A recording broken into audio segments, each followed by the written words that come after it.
அன்பான தோழமை நெஞ்சங்களே, புதிய ஆண்டில் இன்றைக்கு நாம் கூடியிருக்கிறோம். 2026 பிறந்து இன்றைக்கு 2வது நாள். இன்றைக்கு இந்த நாளில் ஜீவானாவ சிந்தனை பள்ளி, சிங்காரவேலு சித்தாந்த பள்ளி, பேராசிரியர் நாவா ஆராய்ச்சி பள்ளி சார்பில் நடைபெறுகின்ற இந்த கூட்டம் என்பது நம்முடைய மதிப்புக்குரிய பேராசிரியர் சிவசுப்பிரமணியன் அவர்கள் எழுதிய பண்பாடு முதல் காட்டுயிர் வரை என்ற நூலை இன்றைக்கு அறிமுகம் செய்து நம்முடைய பேராசிரியர் ராமச்சந்திரன் அவர்கள் நம்மிடையே உரையாடவிருக்கிறார்கள். இதற்கு இந்த கூட்டத்தில் கவிதை தருவதற்காக கோவையிலிருந்து கவிஞர் லாசி அவர்கள் வந்திருக்கிறார்கள். இந்த நிகழ்ச்சியை ஒருங்கிணைத்து தருமாறு அருமை தம்பி குமரி மாவட்ட கலை இலக்கிய பெருமன்றத்தினுடைய துணை செயலாளர், ஜீவானாவா சிந்தனை பள்ளியினுடைய இணை இயக்குனர் ஜார்ஜ் அவர்களை அன்போடு கேட்டுக்கொள்கிறேன். அன்பான தோழமை நெஞ்சங்களே, ஜீவானாவா சிந்தனை பள்ளி, சிங்காரவேலர் சித்தாந்த பள்ளி, பேராசிரியர் நாவா ஆராய்ச்சி பள்ளி சார்பாக 438வது மெய்நிகர் மேடை இப்புத்தாண்டின் முதல் நிகழ்வாக இப்போது நடைபெறுகின்றது. அனைத்து தோழமைகளுக்கும் இனிய புத்தாண்டு நல்வாழ்த்துக்களை கூறி நிகழ்ச்சிக்கு செல்வோம். முதல் நிகழ்வாக தமிழ்தாய் வாழ்த்து. தமிழ்தாய் வாழ்த்தி நானே பாடுகின்றேன். நீராறும் கடலொடுத்த நிலமடைந்த கெளில் ஒழுகும் சீராரும் வதனமென திகழ்வரத கண்டமிதில் தெக்கணமும் அதில் சிறந்த திராவிடர் நல் திருநாடும் தக்க சிறு பிறை நுதலும் தரித்தனரும் திலகமுமே அத்திலக வாசனை போல் அனைத்துலகும் இன்பமுற எத்திசையும் புகழ் மணக்க இருந்த பெரும் தமிழனங்கே தமிழனங்கே உன் சீரிழமை திறம் வியந்து செயல் மறந்து வாழ்த்துதுமே வாழ்த்துதுமே வாழ்த்துதுமே. நன்றி தோழர்களை. அடுத்ததாக புத்தர் சிந்தனை. புத்தர் சிந்தனை பற்றி எடுத்து கூற அன்பு அண்ணன் எஸ்.கே. கங்கா அவர்களை அழைக்கின்றேன். அன்பு தோழர்களே, நான் இன்றைக்கு 3 புத்தருடைய மொழிகளை சொல்கிறேன், மிகவும் சுருக்கமான விதம். 1, வாழ்வு என்பது கண நேரத்தில் முடிவது அல்ல, ஒவ்வொரு கணமும் முழுமையாக வாழ்வதாகும். 2, பகைவனால் ஏற்படும் தீமையை விட அடக்கமில்லாத மனமே ஒருவனுக்கு அதிகமான தீமையை ஏற்படுத்துகிறது. 3, பிறருக்கு நன்மை செய்து கொண்டிருப்பதுதான் வாழ்க்கை, பிறருக்கு நன்மை செய்யாமல் இருப்பது மரணமாகும். நன்றி. நன்றி அண்ணா. அடுத்து ஒரு திருக்குறள். திருக்குறள் பற்றி எடுத்து சொல்ல பேராசிரியர் அன்பு அண்ணன் ராமச்சந்திரன் அவர்களை அன்போடு அழைக்கின்றேன். வணக்கம். அறத்துப்பால் இல்லறவியலில் 148வது குறள். களவறிந்தார் நெஞ்சத்து அறம் போல நிற்கும் களவறிந்தார் நெஞ்சிற்கரவு. தமது எல்லையுள் நின்று ஒழுகுவாரது உள்ளத்தின் கண் அறம் நிற்றல் போல களவு செய்வாரது நெஞ்சத்தின் கண் வஞ்சம் நிலைத்து நிற்கும். நன்றி அண்ணா. நன்றி. அன்பான ஜீவானாவா சிந்தனை பள்ளியினுடைய இந்த மெய்நிகர் மேடையில் 438வது நிகழ்ச்சியாக பேராசிரியர் சிவசுப்பிரமணியன் அண்ணாச்சி அவர்கள் எழுதிய பண்பாடு முதல் காட்டுயிர் வரை என்ற நூலை முன்வைத்து உரையாட இருக்கின்றோம். இந்த நூல் பேராசிரியர் ஆசி அவர்களுடைய 16வது நூல். ஜீவானாவா சிந்தனை பள்ளியினுடைய 64வது புத்தக அறிமுகமாக நடக்கின்றது. இந்த புத்தகத்தை முன்வைத்து மதிப்பிற்குரிய பேராசிரியர் அண்ணன் ராமச்சந்திரன் அவர்கள் உரையாட இருக்கின்றார்கள். நிகழ்ச்சிக்கு தலைமையேற்று தலைமை உரையை வழங்க அண்ணன் எஸ்.கே. கங்கா அவர்கள் வந்திருக்கின்றார்கள். கவிதை தர கோவையை சார்ந்த கவிஞர் லாசி அவர்கள் வந்திருக்கின்றார்கள். மற்றும் இந்த சூம் நிகழ்வில் கலந்து கொண்டிருக்கின்ற தோழர்கள் குமரேசன், ரவீந்திரன் தோழர், நடராஜன் தோழர், சுந்தரராஜன் தோழர் ஆகிய அனைவரையும் அன்போடு வரவேற்று மற்றும் முகநூலில் இணைந்திருக்கின்ற தோழமைகள் அனைவரையும் அன்போடு வரவேற்று வணக்கத்தினை தெரிவித்துக் கொள்கின்றேன். அடுத்ததாக கவியை தருவதற்காக கோவையை சார்ந்த கவிஞர் லாசி அவர்கள் வருகின்றார்கள். வானம் தேடும் சிறகுகள் இவரது முதல் கவிதை தொகுப்பு. புதுக்கோட்டையில் இருந்து வெளிவரும் ஒளிரும் வளர்மதி மாத இதழின் ஆசிரியர் குழுவில் இருக்கின்றார்கள். இந்த மாத இதழில் கவிதைகள், கதைகள் என தொடர்ந்து எழுதி வருகின்றார்கள். பாணர்களின் ராவெளி சிறுகதை தொகுப்பில் மனக்குரல் என்ற கதையை எழுதியிருக்கின்றார்கள். முகநூல் படைப்பு குழுமத்தில் தொடர்ந்து கவிதைகள் எழுதி வருகின்றார்கள். படைப்பு கல்வெட்டில் மின்னிதழில் இவரது கவிதைகள் நிறைவே வெளிவந்திருக்கின்றன. ஈவானாவா சிந்தனை பள்ளியினுடைய பங்கில் தொடர்ந்து பங்கு பெற்று கவிதைகள் பல தந்து கொண்டிருக்கின்றார்கள். அவர்களை கவிதை தர மிக்க அன்போடு அழைக்கின்றேன். நன்றி தோழர். ஜீவானாவா சிந்தனை பள்ளியில் இன்று இந்த அமர்வில் கூடியிருக்கும் தோழமைகள் அனைவருக்கும் வணக்கம். இன்று 3 கவிதைகள் தர இருக்கிறேன். முதல் கவிதை காலத்தின் சிரிப்பு. எண்ணங்களின் பயணங்கள் நினைவுகளின் பாதையில், குத்தி கிழிக்கும் முட்களால் கால்களில் இரத்த சகதி. ஒரு பூங்கொத்து கூட வேண்டாம், பூவின் இதழாவது கிடைக்குமா என்று தேடி சலிக்கின்றன கரங்கள். தன் பயன் ஒன்றே விருப்பமாய் துரோகமும் வஞ்சகமும் நெருக்கி கொண்டு அடர்ந்த புட்களை வெட்ட முடியாமல் கையறு நிலையில் மழுங்கி போன அன்பு. வருங்காலத்திற்கான பூவனமாய் ஒரு தங்க நாட்கர சாலை அமைக்க ஆலோசனை செய்கிறது மனது. தங்க நாட்கரமோ 8 வழிச்சாலையோ எது அமைத்தாலும் அதில் உனக்காக தூவப்படுவது அதி கூர்மையான முட்கள் மட்டுமே என்பதை அறிந்த காலம் கமுக்கமாய் வாய்மூடி சிரிக்கிறது. இரண்டாவது கவிதை குடி. கட்டிய கணவன், உயிர் தந்த தந்தை, உற்ற தோழன், உடன் பிறந்த சகோதரன், பெற்றோர்களுக்கு மகன், இதையெல்லாம் கடந்து குடிநோயாளி என்ற கௌரவ பட்டம் பெற்று வீட்டிற்கு 1 ரூபாய் கூட தராமல் நாட்டின் பொருளாதார முன்னேற்றத்திற்கே பாடுபடும் குடிமகன்களின் இறப்பில் வீட்டில் உள்ள அனைவரின் கண்களிலும் சோகத்தையும் தாண்டிய நிம்மதியும் மகிழ்வும் எட்டி பார்ப்பதை எதை கொண்டும் மறைக்க முடிவதில்லை. மூன்றாவது கவிதை தேடல். ஆசைகளையெல்லாம் காற்றின் காதில் கூறிவிட்டு நீராய் உருமாறி அனைவரின் ஆசைக்கேற்ற பாத்திரத்தில் நிரம்பிவிட்டேன், பாத்திரத்திற்கேற்ற உருவமாய். மறந்து போன என் இயல்பான உருவத்தை தேடிக் கொண்டிருக்கிறேன், கிடைக்கும் நேரத்திலெல்லாம் அகவழி எங்கும். நன்றி தோழர். நன்றி. அருமையான 3 கவிதைகள் தந்திருக்கின்றீர்கள். மிக்க நன்றி தோழர். இந்த கவிதைகளை பற்றியினுடைய கருத்துக்களை தெரிவிக்க தோழர்களை அன்போடு அழைக்கின்றேன். தோழர் நான் சொல்லட்டுமா? பேசுங்க தோழர். தோழர் 3 சிறிய கவிதைகள், ஆனா சீரிய சிந்தனைகள் சொல்லத்தக்க வகையில் 3 படைப்புகளை கொடுத்தார்கள் வாசியா.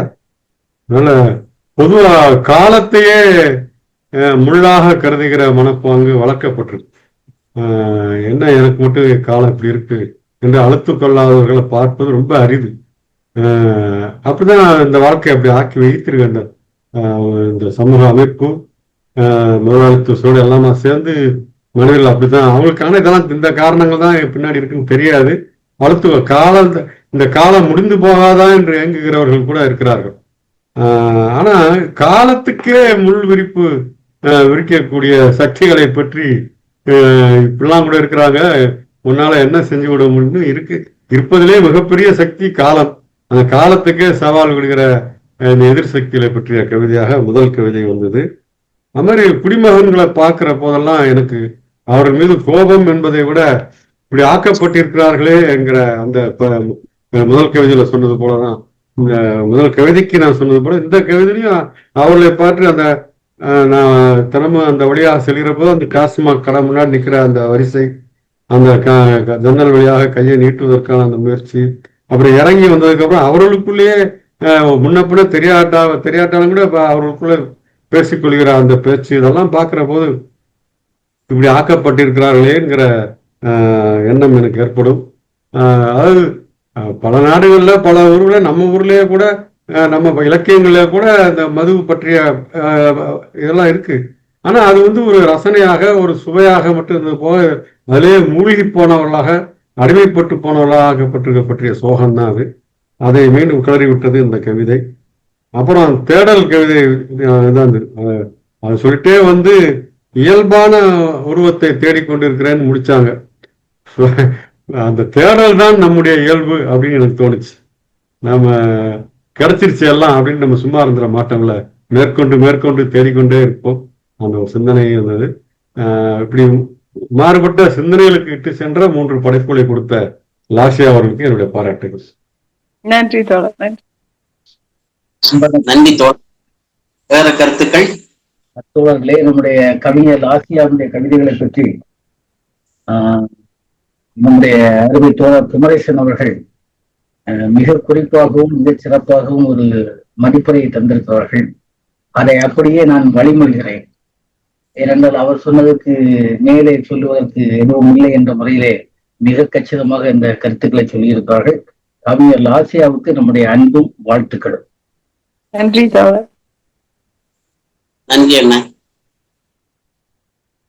அடுத்ததாக தலைமை உரைக்கு செல்வோம். அன்பான தோழர்களே, ஜீவானாபா சிந்தனை பள்ளி, சிங்காரவேலர் சித்தாந்த பள்ளியினுடைய இயக்குனர் அண்ணன் எஸ்.கே. கங்கா அவர்கள் தலைமை உரையாற்ற வருகின்றார்கள். பொதுவாக பேராசிரியர் ஆசி அவர்களின் நூலை பற்றி அண்ணன் ராமச்சந்திரன் அவர்கள் உரை நிகழ்த்தும் போது பெரும்பாலும் அதனுடைய தலைமை உரையை ஆற்ற அன்பு அண்ணன் எஸ்.கே. கங்கா அவர்கள் தான் வருவார்கள். அவர்களுடைய தலைமை உரை என்பது இன்று நாம் சந்திக்கும் உரையாடலின், இன்று நடக்கப் போகும் உரையாடலினுடைய மைய பகுதியை தொட்டு காட்டி செல்வதாக இருக்கும். அண்ணன் எஸ்.கே. கங்கா அவர்களை தலைமை உரை நிகழ்த்த வருமாறு மிகவும் அன்போடு அழைக்கின்றேன். அன்பான தோழமை நெஞ்சங்களே, உங்கள் எல்லோருக்கும் மீண்டும் ஒரு முறை என்னுடைய வணக்கங்களை தெரிவித்துக் கொள்கிறேன். இன்று நம்முடைய பள்ளிகள் சார்பில் 438வது மெய்நிகர் மேடை நிகழ்கிறது. இந்த மெய்நிகர் மேடையிலே நூல் அறிமுகம் என்ற முறையிலே 64வது நூல் அறிமுகம் இது. பேராசிரியர் சிவசுப்பிரமணியன் அவர்களுடைய பண்பாடு முதல் காட்டுயிர் வரை என்ற நூலை இன்றைக்கு நாம் அறிமுகம் செய்யவிருக்கிறோம். பேராசிரியர் ராமச்சந்திரன் அதை நமக்கு செய்து தரவிருக்கிறார்.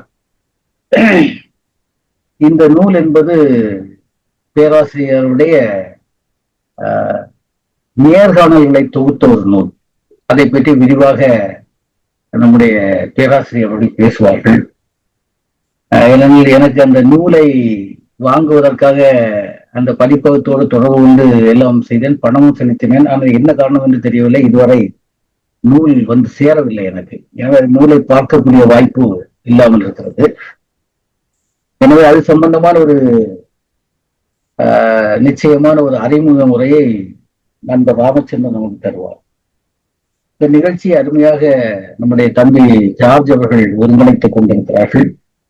அதே போல கவிஞர் லாஷியா வந்திருந்து 3 அருமையான சிறு கவிதைகளை தந்து நம்முடைய சிந்தனைகளை கிளறி விட்டிருக்கிறார்கள். இந்த நிகழ்விலே இந்த நூல் அறிமுகம் என்பது நம்முடைய பள்ளிகளில் நாம் செய்வது என்பது வெறுமனே அந்த நூல்களை அறிமுகம் செய்யும் நோக்கம் மட்டுமல்ல என்பதை மட்டும் நான் இந்த இடத்திலே சொல்ல விரும்புகிறேன். நூல்கள் என்று சொன்னால் இன்றைக்கு நூற்றுக்கணக்கான நூல்கள், ஏற்கனவே லட்சக்கணக்கான நூல்கள் தமிழில் வந்திருக்கின்றன. அல்லது இன்றைக்கும் கூட நூற்றுக்கணக்கான நூல்கள் தினந்தோறும் வந்து கொண்டிருக்கின்றன. வாசிப்பு குறைந்து விட்டது என்று நாம் பொதுவாக ஆதங்கப்பட்டுக் கொண்டாலும் கூட நிறைய எழுத்தாளர்கள் இன்றைக்கு தமிழகத்திலே உருவாகி கொண்டிருக்கிறார்கள், எழுதி கொண்டிருக்கிறார்கள். ஆனால் நாம் சில நூல்களை மட்டும்தான் குறிப்பாக தேர்ந்தெடுத்து நாம் பேசவிருக்கிறோம் என்று சொல்லுகிற போது அதற்கான ஒரு காரணம் இருக்கிறது. அது நாம் இந்த மேடைகளில் கூட சில நேரங்களில் நாம் பேசி இருக்கிறோம். ஏனென்றால் இந்தியாவிலே 2 துறைகள் மிகப்பெரிய சிக்கலுக்கு உள்ளாகி இருக்கக்கூடிய துறைகள், 2 துறைகள், அல்லது தொடர்ச்சியாக சர்ச்சைக்கு உள்ளாகி கொண்டிருக்கக்கூடிய துறைகள் 2. ஒன்று பண்பாடு, இன்னொன்று வரலாறு. இந்த 2 துறைகளையும் சொல்லுகிற போது கண்டஸ்டிங் ஏரியாஸ் என்று சொல்லுவார்கள். ஏனென்றால் இந்தியா முழுவதும் இது நடந்து கொண்டு இன்று நேற்றில் ஏறத்தாழ 2000-3000 ஆண்டுகளாக நடந்து கொண்டிருக்கிறது. இந்தியாவினுடைய பண்பாடு, இந்தியாவினுடைய வரலாறு என்பது உண்மையிலே கண்டஸ்டட் ஏரியாஸ் தான். அதை எப்படி பார்க்க வேண்டும் என்று சொன்னால், ஒரு காலத்தில் இந்தியாவுக்கு வரலாறே இல்லை என்று சொன்னார்கள் என்பதை இந்த இடத்திலே நாம் நினைவில் கொள்வது அவசியம். 19ஆம் நூற்றாண்டில் பேசிய ஐரோப்பிய அறிஞர்கள் எல்லோருமே ஒரே மூச்சில் சொன்னார்கள், இந்தியாவுக்கு வரலாறு இல்லை என்று சொன்னார்கள். மிகப்பெரிய அறிஞர்கள் எல்லாம் சொன்னார்கள். ஏன் நம்முடைய கால் மார்க்சும் கூட சொன்னார், இந்தியர்களுக்கு வரலாறு இல்லை என்று முதலில் சொன்னார். அது ஹெகலினுடைய கருத்தை அடியொற்றி அவர் சொன்ன கருத்து. அதன் பிறகு அவருக்கு ஏராளமான தரவுகள் வந்தபோது இல்லை, இந்தியர்களுக்கு வரலாறு இருக்கிறது என்பதை மார்க்ஸ் திருப்பி பதிவு செய்தார். ஒரு மிகப்பெரிய நாடு, இந்த மிகப்பெரிய நாட்டில் வரலாறு இல்லை என்று சொன்னால் அதற்கு என்ன அர்த்தம்? ஒன்றே ஒன்றுதான், இந்த நாட்டினுடைய வரலாறு மறைக்கப்பட்டது என்பதுதான் உண்மை, அல்லது இந்த நாட்டினுடைய வரலாறு புறக்கணிக்கப்பட்டிருக்கிறது என்பதுதான் உண்மை. அதை எப்படி பார்க்க வேண்டும் என்று சொன்னால், ஒரு மகத்தான அரசனான அசோகன், இந்திய அரசர்களில் நாம் மகத்தான அரசன் என்று சொல்ல முடியும் அசோகனை. ஆனால் அசோகன் என்ற ஒரு மன்னன் இந்த மண்ணில் வாழ்ந்தான், அவன் இந்த மண்ணுக்குரிய பல காரியங்களை செய்துவிட்டு போனான் என்பதெல்லாம் 1000 ஆண்டுகளாக இந்த மண்ணுக்கே தெரியாது, யாருக்கும் தெரியாது இப்படி ஒரு மன்னன் இந்த மண்ணிலே வாழ்ந்திருக்கிறான் என்பது. அப்போ 1000 ஆண்டுகளாக அந்த மன்னனுடைய மரபுகள் மறைக்கப்பட்டிருக்கிறது. மன்னனுடைய மரபுகள் என்ன, மக்களுடைய மரபுகள் எல்லாம் மறைக்கப்பட்டிருக்கின்றன. காரணம் என்னவென்று சொன்னால், இந்தியாவை தங்களுடைய கட்டுக்குள் வைத்திருப்பதற்காக, தங்களுடைய ஆதிக்கத்தில் வைத்திருப்பதற்காக வைதீக மரபு என்று சொல்லுகிறோமே, வேத மரபு, அந்த வைதீக மரபினால் எல்லாவற்றையும் புறக்கணித்து விட்டு தாங்கள் சொல்வது மட்டும்தான் வரலாறு என்று சொல்லிக் கொண்டு வந்திருக்கிறார்கள். சரி, அவர்கள் சொல்லக்கூடிய வரலாற்றில் சான்றுகள் இருக்கின்றனவா? இல்லை, எல்லாம் கட்டுக்கதைகள். வேதம் சொல்வது உண்மை என்று சொல்லுவார்கள், உபனிஷத்து சொல்லுவது உண்மை என்று சொல்லுவார்கள், அல்லது அவர்கள் சொல்லுவது மட்டும்தான் வரலாறு. இதிகாசங்களையும் புராண கதைகளையும் வரலாறாகவும், ஏன் சில நேரங்களில் அதைத்தான் அறிவியலாகவும் நமக்கு சொல்லிக் கொண்டிருக்கிறார்கள். இது பழைய காலத்தில் சொன்னார்கள், சரி போட்டோம் என்று விட்டால், இன்றைக்கு நவீன காலத்தில் அறிவியல் பிரம்மாண்டமாக வளர்ந்திருக்கக்கூடிய காலத்திலும் அதை செய்கிறார்கள் என்பதை நாம் உணர்ந்து கொள்ள வேண்டும். இந்த நூல்களை நாம் அறிமுகம் செய்வதற்கு பின்னால் ஒரு சமூக நோக்கம் இருக்கிறது என்பதை சொல்லுவதற்காகத்தான் நான் சொல்லுகிறேன். இவற்றையெல்லாம் பேசுகின்ற போது நமக்கு ஒரு சித்தாந்த நோக்கம் இருக்கிறது. இந்தியா என்பது ஒரே இந்தியா இல்லை, ஆனால் ஒரே இந்தியாவாக காட்டுவதற்காக ஒரு மரபு, வைதிக மரபு அன்றைக்கும் எத்தனிக்கிறது, இன்றைக்கும் எத்தனிக்கிறது. குறிப்பாக நீங்கள் பார்த்தீர்கள் என்று சொன்னால், RSS லட்சியம் என்பது இந்து ராஷ்டிரம், இந்த நாட்டை இந்து மதத்தினுடைய நாடாக மாற்றுவதுதான் அவருடைய லட்சியம். அல்லது அகண்ட பாரதம் என்று வைத்துக் கொள்ளுங்கள். அகண்ட பாரதம் என்றால் நம்மை சுற்றி இருக்கக்கூடிய நாடுகள் எல்லாவற்றையும் சேர்த்து அகண்ட பாரதம் அமைப்பது லட்சியங்களாக இருக்கின்றன. ஆனால் அண்மை காலத்தில் பாருங்கள், ஒரு குரல் எழும்பி இருக்கிறது, இந்தியா ஏற்கனவே இந்து நாடு என்ற ஒரு குரல் இன்றைக்கு எழும்பி கொண்டிருக்கிறது. நாம் உற்று நோக்க வேண்டும். இதை ஏதோ சும்மா பேசிவிட்டு போவதல்ல. இந்தியா என்பது சுதந்திரமான ஒரு குடியரசு, சோசலிச குடியரசு, மதச்சார்பற்ற குடியரசு, சமூக ஜனநாயகத்துக்கான குடியரசு என்றெல்லாம் அரசியல் சாசனம் பேசிக் கொண்டிருக்கக்கூடிய காலத்தில், இல்லை இந்தியா ஏற்கனவே இந்து தேசமாக இருக்கிறது என்று சொன்னால், இந்த நாட்டில் மற்ற மதத்தவர்கள் எங்கே போவார்கள்? மற்ற மதத்தவர்களுடைய இடம் என்ன என்று பார்த்தால், அந்த சிறுபான்மையினரை அந்நியராக மாற்றி அவர்களை இந்தியாவில் வாழ்வதற்கு தகுதியற்றவர்கள் என்று ஆக்குவதுதான் நோக்கம். ஏற்கனவே இந்து தேசம் என்று சொன்னால் இவர்கள் எல்லோரும் 2ஆம் பட்ச மக்களாக இருக்க வேண்டும். இந்த நாட்டினுடைய குடிமக்களாக அவர்கள் முழு உரிமையோடு இருக்க முடியாது. இந்துக்களுடைய ஆதிக்கத்துக்கு, இந்துக்களுடைய அதிகாரத்துக்கு உட்பட்டு கிறிஸ்தவர்களும் அல்லது முஸ்லிம்களும் அல்லது இன்ன பிற சிறுபான்மை மக்களும் வாழ வேண்டும் என்ற ஒரு சூழலை உருவாக்கி கொண்டிருக்கிறார்கள். சில விஷயங்களை பார்க்கின்ற போது ஆச்சரியமாக இருக்கிறது. அண்மை காலத்திலே இன்னொரு குரல் உருவாகி கொண்டிருப்பது என்ன என்று சொன்னால், விஸ்வகுரு என்ற ஒரு வார்த்தையை கேள்விப்பட்டிருப்பீர்கள். விஸ்வகுரு என்று சொன்னால் உலகத்தினுடைய ஒரு மகா குரு என்று அர்த்தம். இந்தியாவை அப்படி ஆக்கப் போகிறார்களா? உலகத்தில் எத்தனையோ நாடுகள் இருக்கின்றன, 195 நாடுகளுக்கு மேலே இருக்கின்றன. எந்த நாடும் தன்னை விஸ்வகுரு என்று சொல்லுவதில்லை. தன்னை உலகத்தினுடைய ஆதிக்கத்தை, ஆதிபத்தியத்தை கொண்டு வருவதற்கு அமெரிக்கா போன்ற நாடுகள் முயற்சி செய்தாலும் கூட எந்த நாடுமே தன்னை விஸ்வகுரு என்று. ஆனால் இந்தியாவிலே இந்தியா என்பது விஸ்வகுரு என்று சொன்னால் உலகம் முழுவதற்குமான வழிகாட்டியாக, உலகம் முழுவதற்குமான ஒரு குருவாக இந்தியா ஆகப் போகிறது என்ற ஒரு கற்பனையை உருவாக்கி கொண்டிருக்கிறார்கள். இதெல்லாம் என்னவென்று சொன்னால் இதன் மூலம் தங்களுடைய ஆதிக்கத்தை நிலைநாட்டுவதற்கு முயற்சி செய்கிறார்கள். அதற்கு அவர்கள் இந்து என்ற வார்த்தையை பயன்படுத்துகிறார்கள், அல்லது இந்தி என்ற வார்த்தையை பயன்படுத்துகிறார்கள், அல்லது சமஸ்கிருதம் என்ற வார்த்தையெல்லாம் பயன்படுத்துகிறார்கள் என்பதை புரிந்து கொள்ள வேண்டும். இவை எல்லாவற்றுக்கும் மாற்றான ஒரு குரல் தமிழ்நாட்டில் ஒலித்துக் கொண்டிருக்கிறது என்பதை இந்த இடத்திலே நாம் பதிவு செய்ய வேண்டும். இந்தியா முழுவதும் எத்தனையோ மாநிலங்கள் இருக்கின்றன, ஆனால் தமிழ்நாடு மட்டும் அப்படிப்பட்ட ஒரு விஷயத்தை செய்கிறது. இதை வைத்துதான் நம்முடைய சிந்தனை சக்தி சிங்காரவேலர் அவருடைய காலத்திலே சொன்னார், இந்தியாவிலே இருக்கக்கூடிய மாகாணங்களில் தமிழ்நாடு, சென்னை மாகாணம் என்பது தனித்தன்மை வாய்ந்தது என்று சிங்காரவேலர் இன்றைக்கே சொல்லிவிட்டு போனார். காரணம் என்ன? தமிழ்நாட்டில் அப்படி ஒரு தன்மை இருக்கிறது. அதனால்தான் இன்றைக்கு தமிழ்நாட்டுக்கு எதிரான தாக்குதல்கள் நிறைய உருவாகி கொண்டிருக்கின்றன. நிறைய, நீங்கள் பத்திரிகை செய்திகளை படிக்கும் போதே தெரியும். தமிழ்நாடு என்பதை அவர்கள் ஒரு தமிழ்நாட்டை சிக்கலுக்கு உள்ளாக்க வேண்டும் என்பதற்காகவே திட்டமிட்டு பல காரியங்கள் செய்கிறார்கள். அதனுடைய ஒரு அடையாளமாக அண்மையிலே ஒரு குரல் கேட்டது, நீங்கள் பத்திரிகைகளில் பார்த்திருப்பீர்கள். இந்தியாவிலே ஒரே ஒரு மாநிலம் மட்டும்தான் சனாதனத்துக்கு எதிரான மாநிலம் என்று ஒரு பேச்சு வெளிப்பட்டது. அப்ப இந்தியாவில் இருக்கக்கூடிய மீதி எல்லா மாநிலங்களும் சனாதனத்தை ஏற்றுக்கொண்டது என்றும் தமிழ்நாடு மட்டும் சனாதனத்தை ஏற்றுக்கொள்ளவில்லை என்றும் அர்த்தம். அது சனாதனம் என்று சொல்லக்கூடிய வார்த்தைக்கு பின்னால் இருப்பது என்னது? வர்ணாசிரம தர்மம். அந்த வர்ணாசிரம தர்மத்துக்கு பின்னால் இருக்கக்கூடிய தத்துவம் என்னது? வர்ணங்களின் தத்துவம். அந்த வர்ணங்களின் தத்துவம் என்று அதற்குள்ளே போனால் அங்கே பிராமணன், சத்திரியன், வைசியன், சூத்திரன், அப்புறம் பஞ்சமர்கள், அஞ்சாஞ்சாதியினர். உழைக்கின்ற மக்கள் எல்லோருமே அஞ்சாஞ்சாதியினர். சூத்திரனும் அடிமைதான். வேத மரபின்படி சூத்திரர்களும் அடிமைகள். அது சூத்திரர்களுக்கே தெரிய மாட்டாங்க. சூத்திரர்களும் அடிமைகள், பிராமணனுக்கு அடிமைகள் தான். அப்போ இப்படிப்பட்ட ஒரு சிச்சுவேஷனை, ஒரு சூழலை மீண்டும் உருவாக்க முயற்சி செய்கிறார்கள். வரலாற்றை திருப்பி கொண்டு வந்து நம்முடைய இந்திய வரலாற்றை 10ஆம் நூற்றாண்டை நோக்கி நகர்த்தி செல்லக்கூடிய ஒரு ஆபத்தான பணியை இன்றைக்கு செய்து கொண்டிருக்கிறார்கள் என்பதை நாம் புரிந்து கொள்ள வேண்டும். எனவே இன்றைக்கு இந்த நூல் அறிமுகங்கள் இவை எல்லாவற்றின் மூலம் நாம் செய்ய நினைப்பது என்பது இந்த உண்மைகளை கண்டறிவதுதான்.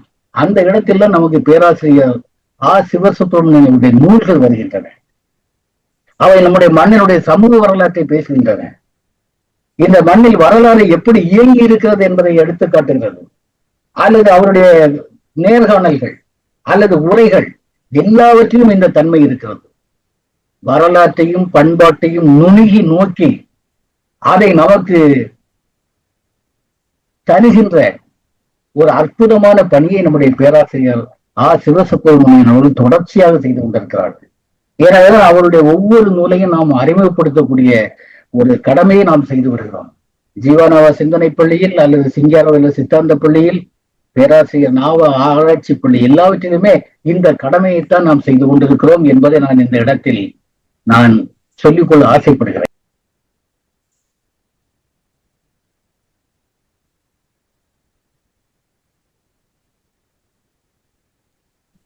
ஒரு மிகப்பெரிய இக்கட்டிலே நம்முடைய நாடு இருக்கிறது என்பதை நாம் புரிந்து கொள்ளுவோம்.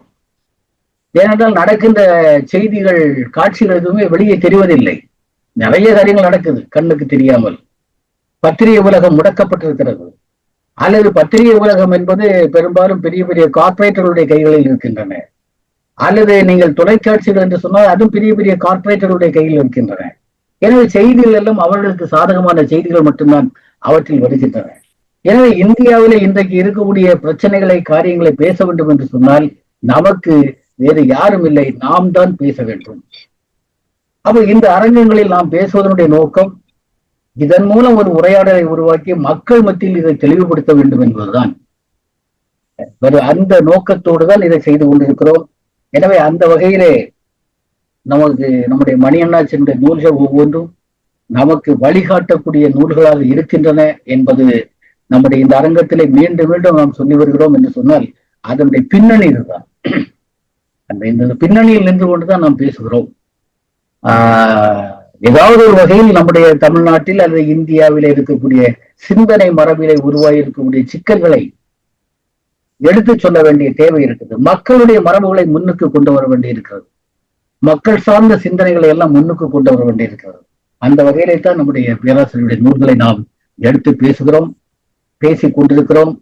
இதை பேசுகின்ற போது எப்போதுமே நம்முடைய பேராசிரியர் ராமச்சந்திரன் மனமுவந்து செய்கின்ற ஒரு மிகப்பெரிய பணியை அவர் செய்து கொண்டிருக்கிறார். தொடக்கம் முதல் இந்த நூல்களை ஒவ்வொன்றையும் பற்றி பேசுகின்ற போதெல்லாம் அவர் அதை மிகுந்த அக்கறையோடு மிகுந்த ஆர்வத்தோடு செய்யக்கூடிய பணி. அவர்கள் பேசும்போதே நாம் எல்லோரும் பார்த்திருப்போம். அந்த நூல்களுக்கு உள்ளே புகுந்து ஆழ அகலங்களில் பயணம் செய்து அந்த நூலினுடைய சாராம்சத்தை நமக்கு தருவதற்கு அவர் எப்போதுமே மிக காத்திரமான முயற்சியை செய்து கொண்டிருப்பதை நாம் அறிவோம். ராமச்சந்திரன் பேராசிரியர், நாட்டார் வழக்காற்றியல் அறிஞர், பேராசிரியர் நாபாவனுடைய செல்லப்பிள்ளையாக இருப்பவர். இன்றைக்கும் பேராசிரியர் நாபாவனுடைய சிந்தனை மரபுகளை முன்னெடுத்து செல்வதில் ஒரு முன்னோடியாக நிற்கக்கூடிய அருமையான தோழர், நண்பர். அவர்தான் நமக்கு இந்த உரையாடலையும் தரவிருக்கிறார். இந்த நிலையில் இந்த நிகழ்வில் கலந்து கொண்டிருக்கக்கூடிய மெய்நிகர் மேடையில் பங்கெடுத்திருக்கிற அன்பான தோழமைகள் அத்தனை பேரையும் நான் இந்த பள்ளிகள் சார்பில் வரவேற்று வாழ்த்துக்களை சொல்லிக் கொள்கிறேன். அதுபோல முகநூல் நிரலிலும் தோழர்கள் கலந்து கொண்டிருக்கிறார்கள். அவர்களுக்கும் நம்முடைய அன்பான வாழ்த்துக்களையும் வணக்கங்களையும் சொல்லி என்னுடைய தலைமை உரையை முடிக்கின்றேன். நன்றி, வணக்கம். தோழர்களே, இந்த உரையாடும் புத்தகம் கிடைக்கவில்லை என்று சொன்னார்கள், படிக்கவில்லை என்று சொன்னார்கள். ஆனாலும் அண்ணனுடைய தலைமை உரை இந்தியாவின் பண்பாடு, வரலாறு சம்பந்தப்பட்டு எப்படி இந்தியாவின் வரலாற்றை மதவாத சக்திகள், வைதிக சக்திகள் எப்படி கபலீகரம் செய்கின்றது என்பவற்றையெல்லாம் சுருக்கமாக அதே நேரத்தில் உணர்ச்சி மயமாக எடுத்துரைத்திருக்கின்றார்கள். அன்பு நன்றி அண்ணா. அடுத்ததாக இந்த நூலை பற்றிய உரை நிகழ்த்துவதற்காக அருமை அண்ணன் பேராசிரியர் ராமச்சந்திரன் அவர்கள் வருகின்றார்கள். அவர்களுடைய உரை என்பது எடுத்த பொருளில் நின்று ஆழமாகவும் அகலமாகவும் அமைதியாகவும் ஓடுகின்ற ஒரு தெளிந்த நீரோடை போன்று உரை இருக்கும். பேராசிரியர் ஆசி அவர்களுடைய நூலை அத்தியாயமாக கற்றுணர்ந்து துல்லியமாக நமக்கு விளக்கும் வல்லமை பெற்றவர். காரணம், அண்ணன் பேராசிரியர் நாபா அவர்கள் வளர்த்த செல்ல பிள்ளை. அவர்கள் இன்றைய பொன்மையின் உரை தர வருமாறு மிக்க அன்போடு அழைக்கின்றேன்.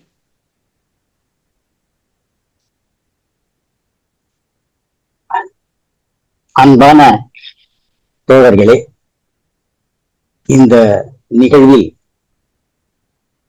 தோழர் எஸ்.கே. கங்கா அவர்கள் தலைமையில் இந்த நிகழ்வு நடைபெற்றுக் கொண்டிருக்கிறது. என்னுடைய அருமை தம்பி ஜார்ஜ் இந்த நிகழ்வை ஒருங்கிணைத்துக் கொண்டிருக்கிறார். அதுபோல லாசியா மிக 3 அற்புதமான கவிதைகளை வாசித்தார்கள். எனக்கு அபிப்பிராயம் சொல்லணும்னு ஒரு எண்ணம் இருந்தது. நான் அதே நேரத்துல இது பேசுவதை நான் விட வேண்டாம் என்று நான் கருதினேன். இதற்கு நம்முடைய பேராசிரியர் சிவசுப்பிரமணியன் அவர்களும் இந்த நிகழ்வில் கலந்து கொண்டிருக்கிறார்கள். மகிழ்ச்சி. அதுபோல தோழர்கள் எல்லாருக்கும், முகநூலில் கலந்து கொண்டிருக்கக்கூடிய தோழர்கள் அனைவருக்கும் வணக்கத்தை தெரிவித்துக் கொள்கிறேன்.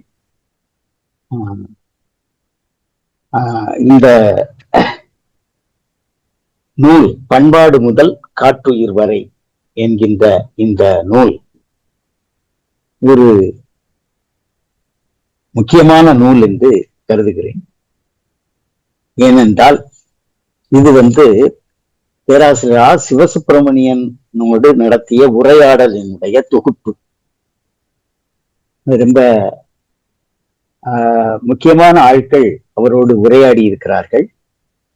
அவரிடம் உரையாடுகின்ற போதே கேள்விகளை மிகச் சிறப்பாக போட்டு வாங்கியிருக்காங்க. அதான் இதுல முக்கியமானது. இந்த நூல் வந்து உயிர் பதிப்பகம் வெளியிட்டிருக்கிறது. உயிர் பதிப்பகத்தினுடைய உரிமையாளர் தோழர் ஏ சண்முகானந்தம் இந்த நூலுடைய தொகுப்பாசிரியராக விளங்குகிறார். அவரு ஒரு முன்னுரை அளித்திருக்கிறார். அந்த முன்னுரையில் அந்த தலைப்பே என்ன அப்படின்னு சொன்னா, சூழலியல் வழக்காறுகள் ஆய்விற்கான புதிய வாசல் என்கின்ற தலைப்பினை முன்னுரைக்கு வழங்கி இருக்கிறார். ஏனென்றால் நம்முடைய சண்முகானந்தம் அவர்கள் சூழலியல் ஆய்வாளர், நமக்கு எல்லாருக்கும் தெரியும். அதனால்தான் அவர் உயிர் என்கின்ற இதழை நடத்தி கொண்டிருக்கிறார். உயிர் என்கின்ற பெயரில் பதிப்பகத்தையும் வைத்திருக்கிறார். உயிர் என்கின்ற இதழை பற்றி நமக்கு நன்றாக தெரியும். ரொம்ப ஸ்ட்ரெத்தை எடுத்து அவர் அந்த இதழை கொண்டு வருகிற ஒவ்வொரு இதழும் வந்து பார்ப்பதற்கே ரொம்ப அற்புதமாக இருக்கும். அதனால இந்த பணியை செய்த, அதாவது பண்பாடு முதல் காட்டுயிர் வரை என்கின்ற இந்த பேராசிரியர் ஆ. சிவசுப்பிரமணியன் உரையாடல்கள் தொகுப்பினை அவர் நமக்கு பார்வைக்கு தந்திருப்பதற்கு முதலில் நம்முடைய தோழர் சண்முகானந்தன் அவர்களுக்கு வாழ்த்துக்களையும் நன்றியையும் தெரிவித்துக் கொள்கிறேன். இந்த நூலில் 5 நேர்காணல்கள் இடம்பெற்றிருக்கின்றன. சமூக பாதுகாப்பு இன்றைக்கு கேள்விக்குரியதாக இருக்கிறது என்ற பொது தலைப்பில் வெயில் அவர்கள் பேராசிரியர் ஆ. சிவசுப்பிரமணியன் அவர்களை நேர்காணல் கண்டிருக்கிறார். பி. எஸ். சரவணன் அதுபோல அவர் பேராசிரியரிடம் நேர்காணல் எடுத்திருக்கிறார். சமஸ் அப்பொழுது தமிழ் இந்து திசையில் அவர் பணியாற்றுகின்ற போது ஒரு பேட்டி எடுத்திருக்கிறார். அடுத்தது தோழர் ஆதிவள்ளியப்பன், அவரும் ஒரு பேட்டி எடுத்திருக்கிறார். இறுதியாக நம்முடைய ஏ. சண்முகானந்தம் அவர்கள் தாவரங்களை கொண்டு வரலாற்றை கட்டமைக்கலாம் என்கின்ற தலைப்பில் ஒரு நேர்காணலை நிகழ்த்தியிருக்கிறார். இது அடிப்படையில்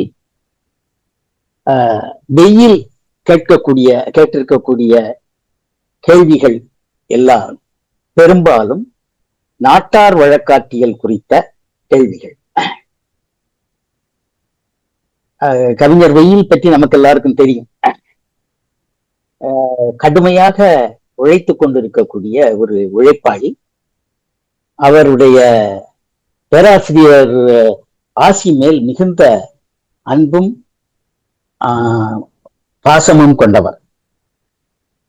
பேராசிரியர் அவர்களுக்கு விருது விளக்கு விருது கிடைத்த போது வெயில் ஆற்றிய உரை மிகச் சிறப்பாக இருந்தது. மதுரையில் நடைபெற்றது அந்த விழா. மிகச் சிறப்பான ஒரு உரையை அவர் வழங்கினார். அவர் எடுத்த உடனே ஒரு கேள்வி கேட்கிறார். உங்களை இடதுசாரி நாட்டார் ஆய்வாளர் என்று குறிப்பிடலாமா அப்படிங்கிறார். பேராசிரியரும் அதை நான் மார்க்சிய முறையியலை ஏற்றுக்கொண்டவன் என்ற முறையில் நான் ஒரு இடதுசாரி ஆய்வாளர் தான் அப்படின்னு அவரும் பதிலளிக்கிறார். பண்பாடு சார்ந்த பார்வைகள் பற்றி பேசக்கூடிய இடத்தில் அவர் என்ன சொல்றாரு அப்படின்னா, அதாவது தோமுசி ரகுநாதன் அவருக்கு நூல்களை எல்லாம் அதிகமாக கொடுத்து உதவியவர் தோமுசி ரகுநாதன், பேராசிரியர் நாவா, தோழர் நல்லக்கண் இவர்களை குறிப்பிடுகிறார். அதுல முதல்ல ரொம்ப முக்கியமான ஒரு என்னன்னா, அவருடைய பேராசிரியர் கு. அருணாசல கவுண்டர் ஏராளமான நூல்களை அவருக்கு வாசிக்க வழிகாட்டி இருக்கிறார். அதுக்கு முன்னாடி இயல்பிலேயே அவருக்கு பேராசிரியருக்கு அந்த வாசிக்கக்கூடிய நாட்டம் அவருடைய தந்தையின் முயற்சியாலே ஏற்பட்டிருக்கிறது என்பதையும் அவர் குறிப்பிடுகிறார். அது மாதிரி அருணாசல கவுண்டர், தோமுசி ரகுநாதன், பேராசிரியர் நா. வானமாமலை, தோழர் ப. மாணிக்கம், தோழர் நல்லக்கண்ணு போன்ற சிறந்த ஆளுமைகளுடன் எனது 17 வயதிலேயே நட்பு ஏற்பட்டது என்று அவர் இங்கு குறிப்பிடுகிறார். அதனாலதான் நூல்களை தேர்வு செய்து படிக்கக்கூடிய ஒரு தன்மை இவருக்கு உருவாகிட்டு, இது ஒரு வாய்ப்பு, இந்த வாய்ப்பு எல்லாருக்கும் கிடைக்காது, எனக்கு கிடைச்சிருந்தது, அதை நான் பயன்படுத்தி கொண்டேன். இதுதான் அவர் சொல்ல வர்றது. அப்ப ஆய்வாளராக எப்படி உருவானாரு அப்படின்னு யோசிக்கும் போது, பேராசிரியர் நாபா ஆராய்ச்சி இதழை கொண்டு வந்த போது முதல்ல ஆராய்ச்சி இதழில் ஒரு கட்டுரை எழுதுமாறு கேட்டார். அப்ப பேராசிரியர் அப்போதான் முதல் கட்டுரை எழுதுறதுக்கு நாட்டுப்புற பாடல்களும் திருமண உறவுகளும் என்கின்ற தலைப்பில் ஒரு கட்டுரை எழுதி வழங்கினார். நம்முடைய பேராசிரியர் நாபா இந்த இடத்துல எப்படிப்பட்டவர் அப்படிங்கிறதுக்கு ஒரு முக்கியமான ஒரு விஷயம் என்ன அப்படின்னு சொன்னா, அதாவது இந்த கட்டுரையை கொடுத்து அவர் ஆராய்ச்சியில அதை வெளியிடுவதற்காக கொடுக்க, கட்டாயம் நீ தரணும் அப்படின்னு சொல்லிட்டார் பேராசிரியர். ரொம்ப கராரா இருந்தா இந்த கட்டுரையை நான் போட்டிருக்க கூடாது பேராசிரியர் சொல்றார். பேராசிரியர் ஆசியிடம் சொல்கிறார். ஆனா நீ தொடர்ந்து எழுதணும்னு நான் விரும்புறேன், அதனால தான் அனுமதிச்சேன், அடுத்த முறை செறிவா ஒரு கட்டுரை எழுதி கொடு அப்படின்னு அவர் பேராசிரியர் சொன்னாரு. அதுக்கு அடுத்த கட்டுரை தான் பரதவர்களின் வாசல் படிமறியல் என்கின்ற கட்டுரை. அந்த கட்டுரை வெளிவந்த பிறகு இந்த அப்போ போன் வசதி எல்லாம் இல்லாததுனால கடிதங்கள் வாயிலாக அந்த கட்டுரை குறித்து பேசினார்கள் என்பதையும், அது இவருக்கு உற்சாகத்தை அளித்தது அப்படிங்கிற விஷயத்தையும் சொல்றார். அடுத்தது சப்ஜெக்டுக்குள்ள நேரடியா நம்ம வர்றார். அந்த எந்தெந்த நூல்கள் நாட்டாரியலுக்கு முக்கியமான அடித்தளத்தை உருவாக்கின என்று கருதுகிறீர்கள் அப்படின்னு நேரடியாக ஒரு கேள்வியை கேட்கிறார் வெயில். அதற்கு நாட்டாரியல், நாட்டுப்புறவியல் என்ற சொல்லே இங்கு அறிமுகமாகாத ஒரு காலகட்டம். அப்ப இதுல என்னன்னா, அன்னைக்கு இந்த பாடல்களுக்கு குறிப்பிடும்படியான மதிப்பும் இருக்காது, இல்லை. மதிப்பு குறைவான ஒரு இலக்கிய வகைமையாகவே நாட்டார் பாடல்கள் பார்க்கப்பட்டன. படிச்ச மேதாவிகள், சாதாரண மக்கள் பாடக்கூடிய பாட்டுகள் இதெல்லாம் ஆய்வு செய்யலாமா அப்படின்னு. ஆனா என்ன நடந்தது அப்படின்னு சொன்னா, ஹீவா ஜெகநாதன், ஹீவாஜா என்று அன்போடு அழைக்கப்படக்கூடியவர் சில நாட்டார் பாடல்களை எல்லாம் தொகுத்தார். அத மச்சு வீடு, கஞ்சியிலும் இன்பம், நாடோடி பாடல்கள் இந்த தலைப்புகளில் எல்லாம் அவர் வெளியிட்டார்.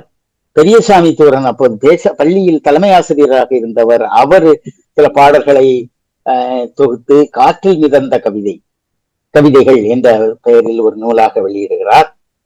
அது மாதிரி இந்த தீனா சுப்பிரமணியன் அவர் சில பாடல்களை சேகரித்து காட்டு மல்லிகை என்கின்ற பெயரில் வெளியிடுகிறார். ஆங்கிலேயர் பெர்சி மேக்வின் அவர் ஒரு பிரிட்டிஷ் அதிகாரி. அவர் என்ன செய்யறது, இந்தியா சுதந்திரம் பெறுவதற்கு முன்னாடியே இந்தியாவை விட்டு வெளியேறிட்டார். அவரு என்ன செய்திருக்காரு, மக்களிடம் போய் ஒரு பாடலுக்கு ₹1 2 கொடுத்து நாட்டார் பாடல்களை எல்லாம் சேகரித்திருக்கிறார். இப்ப இந்தியாவை விட்டு அவர் போகணும். அப்ப இதெல்லாம் ஒரு நோட்டு புஸ்தகத்துல அவர் எழுதி வச்சிருந்தாரு. அதை அப்படியே சென்னை பல்கலைக்கழகத்துக்கு அன்பளிப்பாக கொடுத்துட்டு அவர் போயிட்டார். பல்கலைக்கழகம் வழக்கம் போல ஏன்னா ட்ரெஷர் எல்லாம் கிடைக்கும் போது, நல்ல கருவூலத்துக்குரிய விஷயங்கள் எல்லாம் அறிவுத்துறைக்கு கிடைக்கும் போறதெல்லாம் சில பல்கலைக்கழகங்கள் கைவிட்டுரும். அதே மாதிரி இந்த மெர்சி மேக்வீன் எழுதிய இந்த பாடல்களை என்ன பண்ணிட்டாங்க அப்படின்னு சொன்னா, அவங்களுக்கு என்ன செய்யறதுன்னே தெரியல. சரி, பழைய விஷயங்கள் எல்லாம் சேகரித்து வைக்கக்கூடிய இடம் எங்க இருக்குது அப்படின்னா தஞ்சாவூர் சரஸ்வதி மகால். அதனால சரஸ்வதி மகாலுக்கு நம்ம கொடுத்துருவோம் அப்படின்ட்டு கொடுத்துட்டாங்க. அங்க சரஸ்வதி மகாலுடைய மக்களுடைய பார்வை எப்படி இருக்குது அப்படின்னு பார்த்தா, இது ஓலைச்சுவடியில இல்லையே, ஓலைச்சுவடியில இருந்தா நம்ம பாதுகாக்கலாம், அதே நேரத்துல இது இலக்கியமும் இல்லை, இலக்கணமும் இல்லை, என்ன செய்யறது அப்படிங்கிற போது கீவா ஜெகநாதனுக்கு அனுப்பி இதை என்ன செய்யறது, அதை முடிஞ்சா பதிப்பீங்க அப்படின்னு சொல்லி அனுப்பிட்டாங்க. இந்த மெர்சி மேக்வீன் சேகரித்த அந்த பாடல்களை அவரு நீட்டா மலை அருவி என்கின்ற பெயரில் கீவாஜா அதை நூலாக தொகுத்து வெளியிட்டார். அப்புறமா மு அருணாசலம், அறிஞர் மு அருணாசலம், தமிழறிஞர் மு அருணாசலம், அவரு இலக்கிய ஆய்வில் ரொம்ப பெரிய கெட்டிக்காரர்,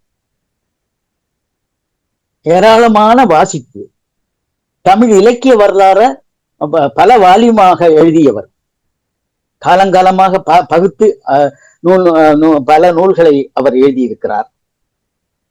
பேலட் போயட்ரி என்று ஆங்கிலத்தில் ஒரு நூலை எழுதியிருக்கிறார். அது கதைப்பாடல்கள், தமிழ்நாட்டில் வழங்கக்கூடிய கதைப்பாடல்களை பற்றிய ஒரு ஆய்வு நூல். அந்த நூலை அவர் எழுதியிருக்கிறார். அப்படிப்பட்ட ஒரு பேரறிஞர். அவரு என்ன செய்யறாருன்னா, மரபு வழி தமிழ் அறிஞராக இருந்தாலும் கூட காற்றில் மிதந்தவை என்று சொல்லக்கூடிய இந்த பெயர்ல சில பாடல்களை அவர் பதிப்பித்தார். அப்புறமா அன்னகாமு அப்படிங்கிறவரு ஏட்டில் எழுதா கவிதைகள் என்கின்ற பெயரில் பாடல்களை வெளியிட்டிருக்கிறார். இந்த பெயர்கள் எல்லாம் நம்ம எல்லாம் கூர்ந்து பேராசிரியர் ஆசி அதுதான் சொல்றாரு. இந்த பெயர்கள் எல்லாம் நம்ம பார்க்கும்போது மச்சு வீடு, கஞ்சியிலும் இன்பம், நாடோடி பாடல்கள், காற்றில் மிதந்த கவிதை, அப்புறம் காட்டு மல்லிகை, மலை அருவி, அதுக்கப்புறம் காற்றில் மிதந்தவை, இதுக்கு எல்லாம் ஒரு பொயட்டிக்கல் பேக்ரவுண்ட் இருக்கு, ஒரு கவித்துவமான தலைப்பை அவர்கள் வழங்குகிறார்கள். ஏனென்றால் அவர்கள் இலக்கிய அறிஞர்கள் எல்லாருமே. அத அந்த நூல்கள் எல்லாவற்றுக்கும் அப்படி ஒரு தன்மை, ஒரு ரசனை அடிப்படையில் அந்த பெயர்களை கொடுத்திருக்கிறார்கள். இன்னைக்கு நாட்டார் வழக்காட்டியல் துறை அல்லது நாட்டுப்புறவியல் துறை என்கின்ற அது ஒரு அறிவியல் துறையாக வளர்ந்து விட்டது. ஆனாலும் கூட அவர்களுடைய பணி என்பவை ரொம்ப முக்கியமானவை. அவர்கள் எல்லாரும் இலக்கிய அறிஞர்களாக இருந்தார்கள், தமிழ் இலக்கிய அறிஞர்களாக இருந்தார்கள். மெர்சி மேக்வீன் என்பவர் அவர் ஒரு ஆங்கிலேய அறிஞராக இருந்தாலும் கூட, ஆங்கிலேய அதிகாரியாக இருந்தாலும் கூட தொகுத்த பாடல்களை நல்ல வேளையாக சென்னை பல்கலைக்கழகத்துல கொண்டு கொடுக்குறாங்க. சென்னை பல்கலைக்கழகத்துல அறிஞர்கள் அதை தூரப்படாம நல்ல வேளையாக சரஸ்வதி மகால் நூலகத்துக்கு அனுப்பிட்டாங்க. அது கீவாஜா அவர்களிடம் போய் நூலாக வந்துவிட்டது. இப்படி அதுக்கு ஒரு பெரிய வரலாறு இருக்கிறது. ஆனால் அவையெல்லாம் இன்று நாட்டார் வழக்காற்றில் துறைக்கு தொடக்க கால பணிகளாக இருந்தன என்பதை பேராசிரியர் சுட்டி காட்டுகிறார். அடுத்ததாக என்ன அப்படின்னு சொன்னா, தமிழ்நாட்டுல நாட்டுப்புறவியல் ஆய்வு அல்லது நாட்டார் வழக்காற்றியல் ஆய்வு எப்போ ஆரம்பிச்சிருக்குது அப்படின்னு பார்த்தா 1959-60 பேராசிரியர் நா வனமாமலை தமிழர் நாட்டு பாமரர் பாடல்கள் என்ற நூலை வெளியிட்டார். தான் இப்போ NCBHல கிடைக்குது அந்த நூலை. அவங்க அடுத்த பதிப்பு போட்டிருக்கிறார்கள். தமிழ்நாட்டு பாமரர் பாடல்கள், சின்ன நூல் தான். அப்போ இதுவரைக்கும் வந்த தொகுப்புகளில் இருந்து பேராசிரியர் நாவா வெளியிட்ட தொகுப்பு முற்றிலும் மாறுபட்டது. அதுதான் பாடியவர் யார், யார் அதை சேகரித்தார்கள், அந்த பாடலை சேகரித்தது, எந்த பகுதியில் அந்த பாடல்கள் பாடப்படுகின்றன. இப்ப நாங்க மாணவர்களுக்கு சொல்லும் போது கள ஆய்வு வகுப்பெடுப்போம். அப்போ எப்படி கள ஆய்வு செய்வது அப்படின்னு பார்த்தா, ஒருமனே ஒரு டெக்ஸ்ட மட்டும் சேகரித்து கொண்டு வந்து ஒரு கதையோ ஒரு பாட்டோ அல்லது ஒரு பழமொழியோ விடுகதையோ எதையோ சேகரிச்சு இங்க கொண்டு வந்துட்டா அதை அப்படியே வைத்துக் கொள்ளக்கூடாது.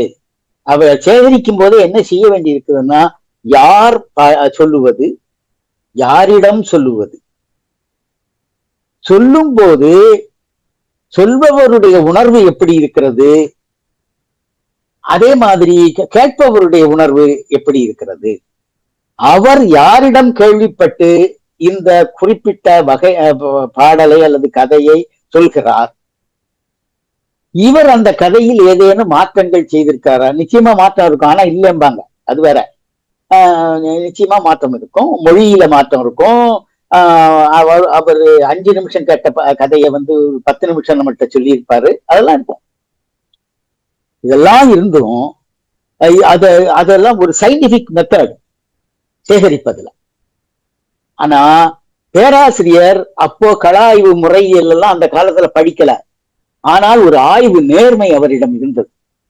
யார் இந்த பாடலை பாடியது, இந்த பாடல் எந்த பகுதியில் வழங்குகிறது, யார் இதை சேகரித்தார், இது ரொம்ப முக்கியமானது. அடுத்தது அந்த பாடலை பற்றிய ஒரு சிறு குறிப்பு, இது உள்ளடக்கம் என்ன அப்படிங்கிறதை பற்றியும் பேராசிரியர் விளக்கினார். அதை ஆசி அவர்கள் குறிப்பிடுகிறார்கள். அப்போ அதாவது அப்ப 60 நாட்டார் வழக்காற்றினுடைய ஒரு முக்கியமான காலகட்டமாக இருந்தது. சென்னை பல்கலைக்கழகத்துல சியாமலா பாலகிருஷ்ணன் அப்படின்னு சொல்லி ஒரு அறிஞர், அவரு இசைத்துறையில் நாட்டுப்புற பாடல்களை மையமாக கொண்டு ஆய்வு செய்தார். KTS ஹமீது, அவர் நாகர்கோவிலை சார்ந்தவர், கேரள பல்கலைக்கழகத்துல வாயு சுப்பிரமணியன் அவர்களுடைய முயற்சியில் அவர் KTS ஹமீது அந்த நாட்டு பாடல்களை ஆய்வு செய்திருக்கிறார். கண்ணகி கதையை ஆய்வு செய்திருக்கிறார். அந்த மாதிரி அவர் ஒரு முக்கியமான ஆளு. அப்புறமா 64 பேராசிரியர் நாவா என்ன செய்யறாருன்னா, அதாவது தமிழர் பாமரர் பாடல்களுக்கு அடுத்ததாக தமிழர் நாட்டு பாடல்கள் என்ற ஒரு தொகுப்பை, இப்போது அதுவும் NCBHல கிடைக்குது, வெளியாகிறது. அது பெரிய நூல். அப்போது கட்ட, அதாவது கிரவுன் சைஸ்ல நம்ம தடியா ஒரு நூல். இப்போ டெமி சைஸ்ல போட்டிருக்காங்க. 500 இருந்து 600 பக்கம். அப்போ அதை என்ன செய்தாங்க அப்படின்னா, அதை கேட்டகரைஸ் பண்றாரு பேராசிரியர். தாலாட்டு, தெய்வ பாடல்கள், உழைப்பு பாடல்கள், திருமண சடங்கு பாடல்கள், ஒப்பாரி, இந்த மாதிரி பகுதிகளாக பிரித்து அதை சேகரித்தவர்கள் 6 பேர். அந்த 6 பேருடைய போட்டோவையும் போட்டு அவர்களுக்கு நன்றி தெரிவித்து, எந்த பகுதியில் இந்த பாடல்கள் பாடப்படுகின்றன என்பதை சொல்லி, அந்த பாடல்களை படித்து அதற்கு மார்க்சிய பார்வையில் ஒரு சின்ன சின்ன விளக்கத்தையும் கொடுத்திருப்பார். அது ரொம்ப முக்கியமானது. அதை பேராசிரியர் ஆசி எடுத்து காட்டுகிறார். இதுதான் இதுல ரொம்ப முக்கியமானது. அப்புறமா கேரள பல்கலைக்கழகத்துல PR சுப்பிரமணியன் தாலாட்டு பாடல்களை ஆய்வு செய்கிறார். அதுக்கு முன்னாடி அழகப்பன், பேராசிரியர் அழகப்பன் அண்ணாமலை பல்கலைக்கழகத்துல எம்லிட் பட்டத்திற்கு ஆய்வு செய்கிறது. இது எல்லாத்தையும் பேராசிரியர் குறிப்பிடுகிறார். அடுத்தது கோட்பாடு, நாட்டார் வழக்காற்றியல், போக்லோர் தியரிஸ், நாட்டார் வழக்காற்றியல் கோட்பாடுகள் பற்றி.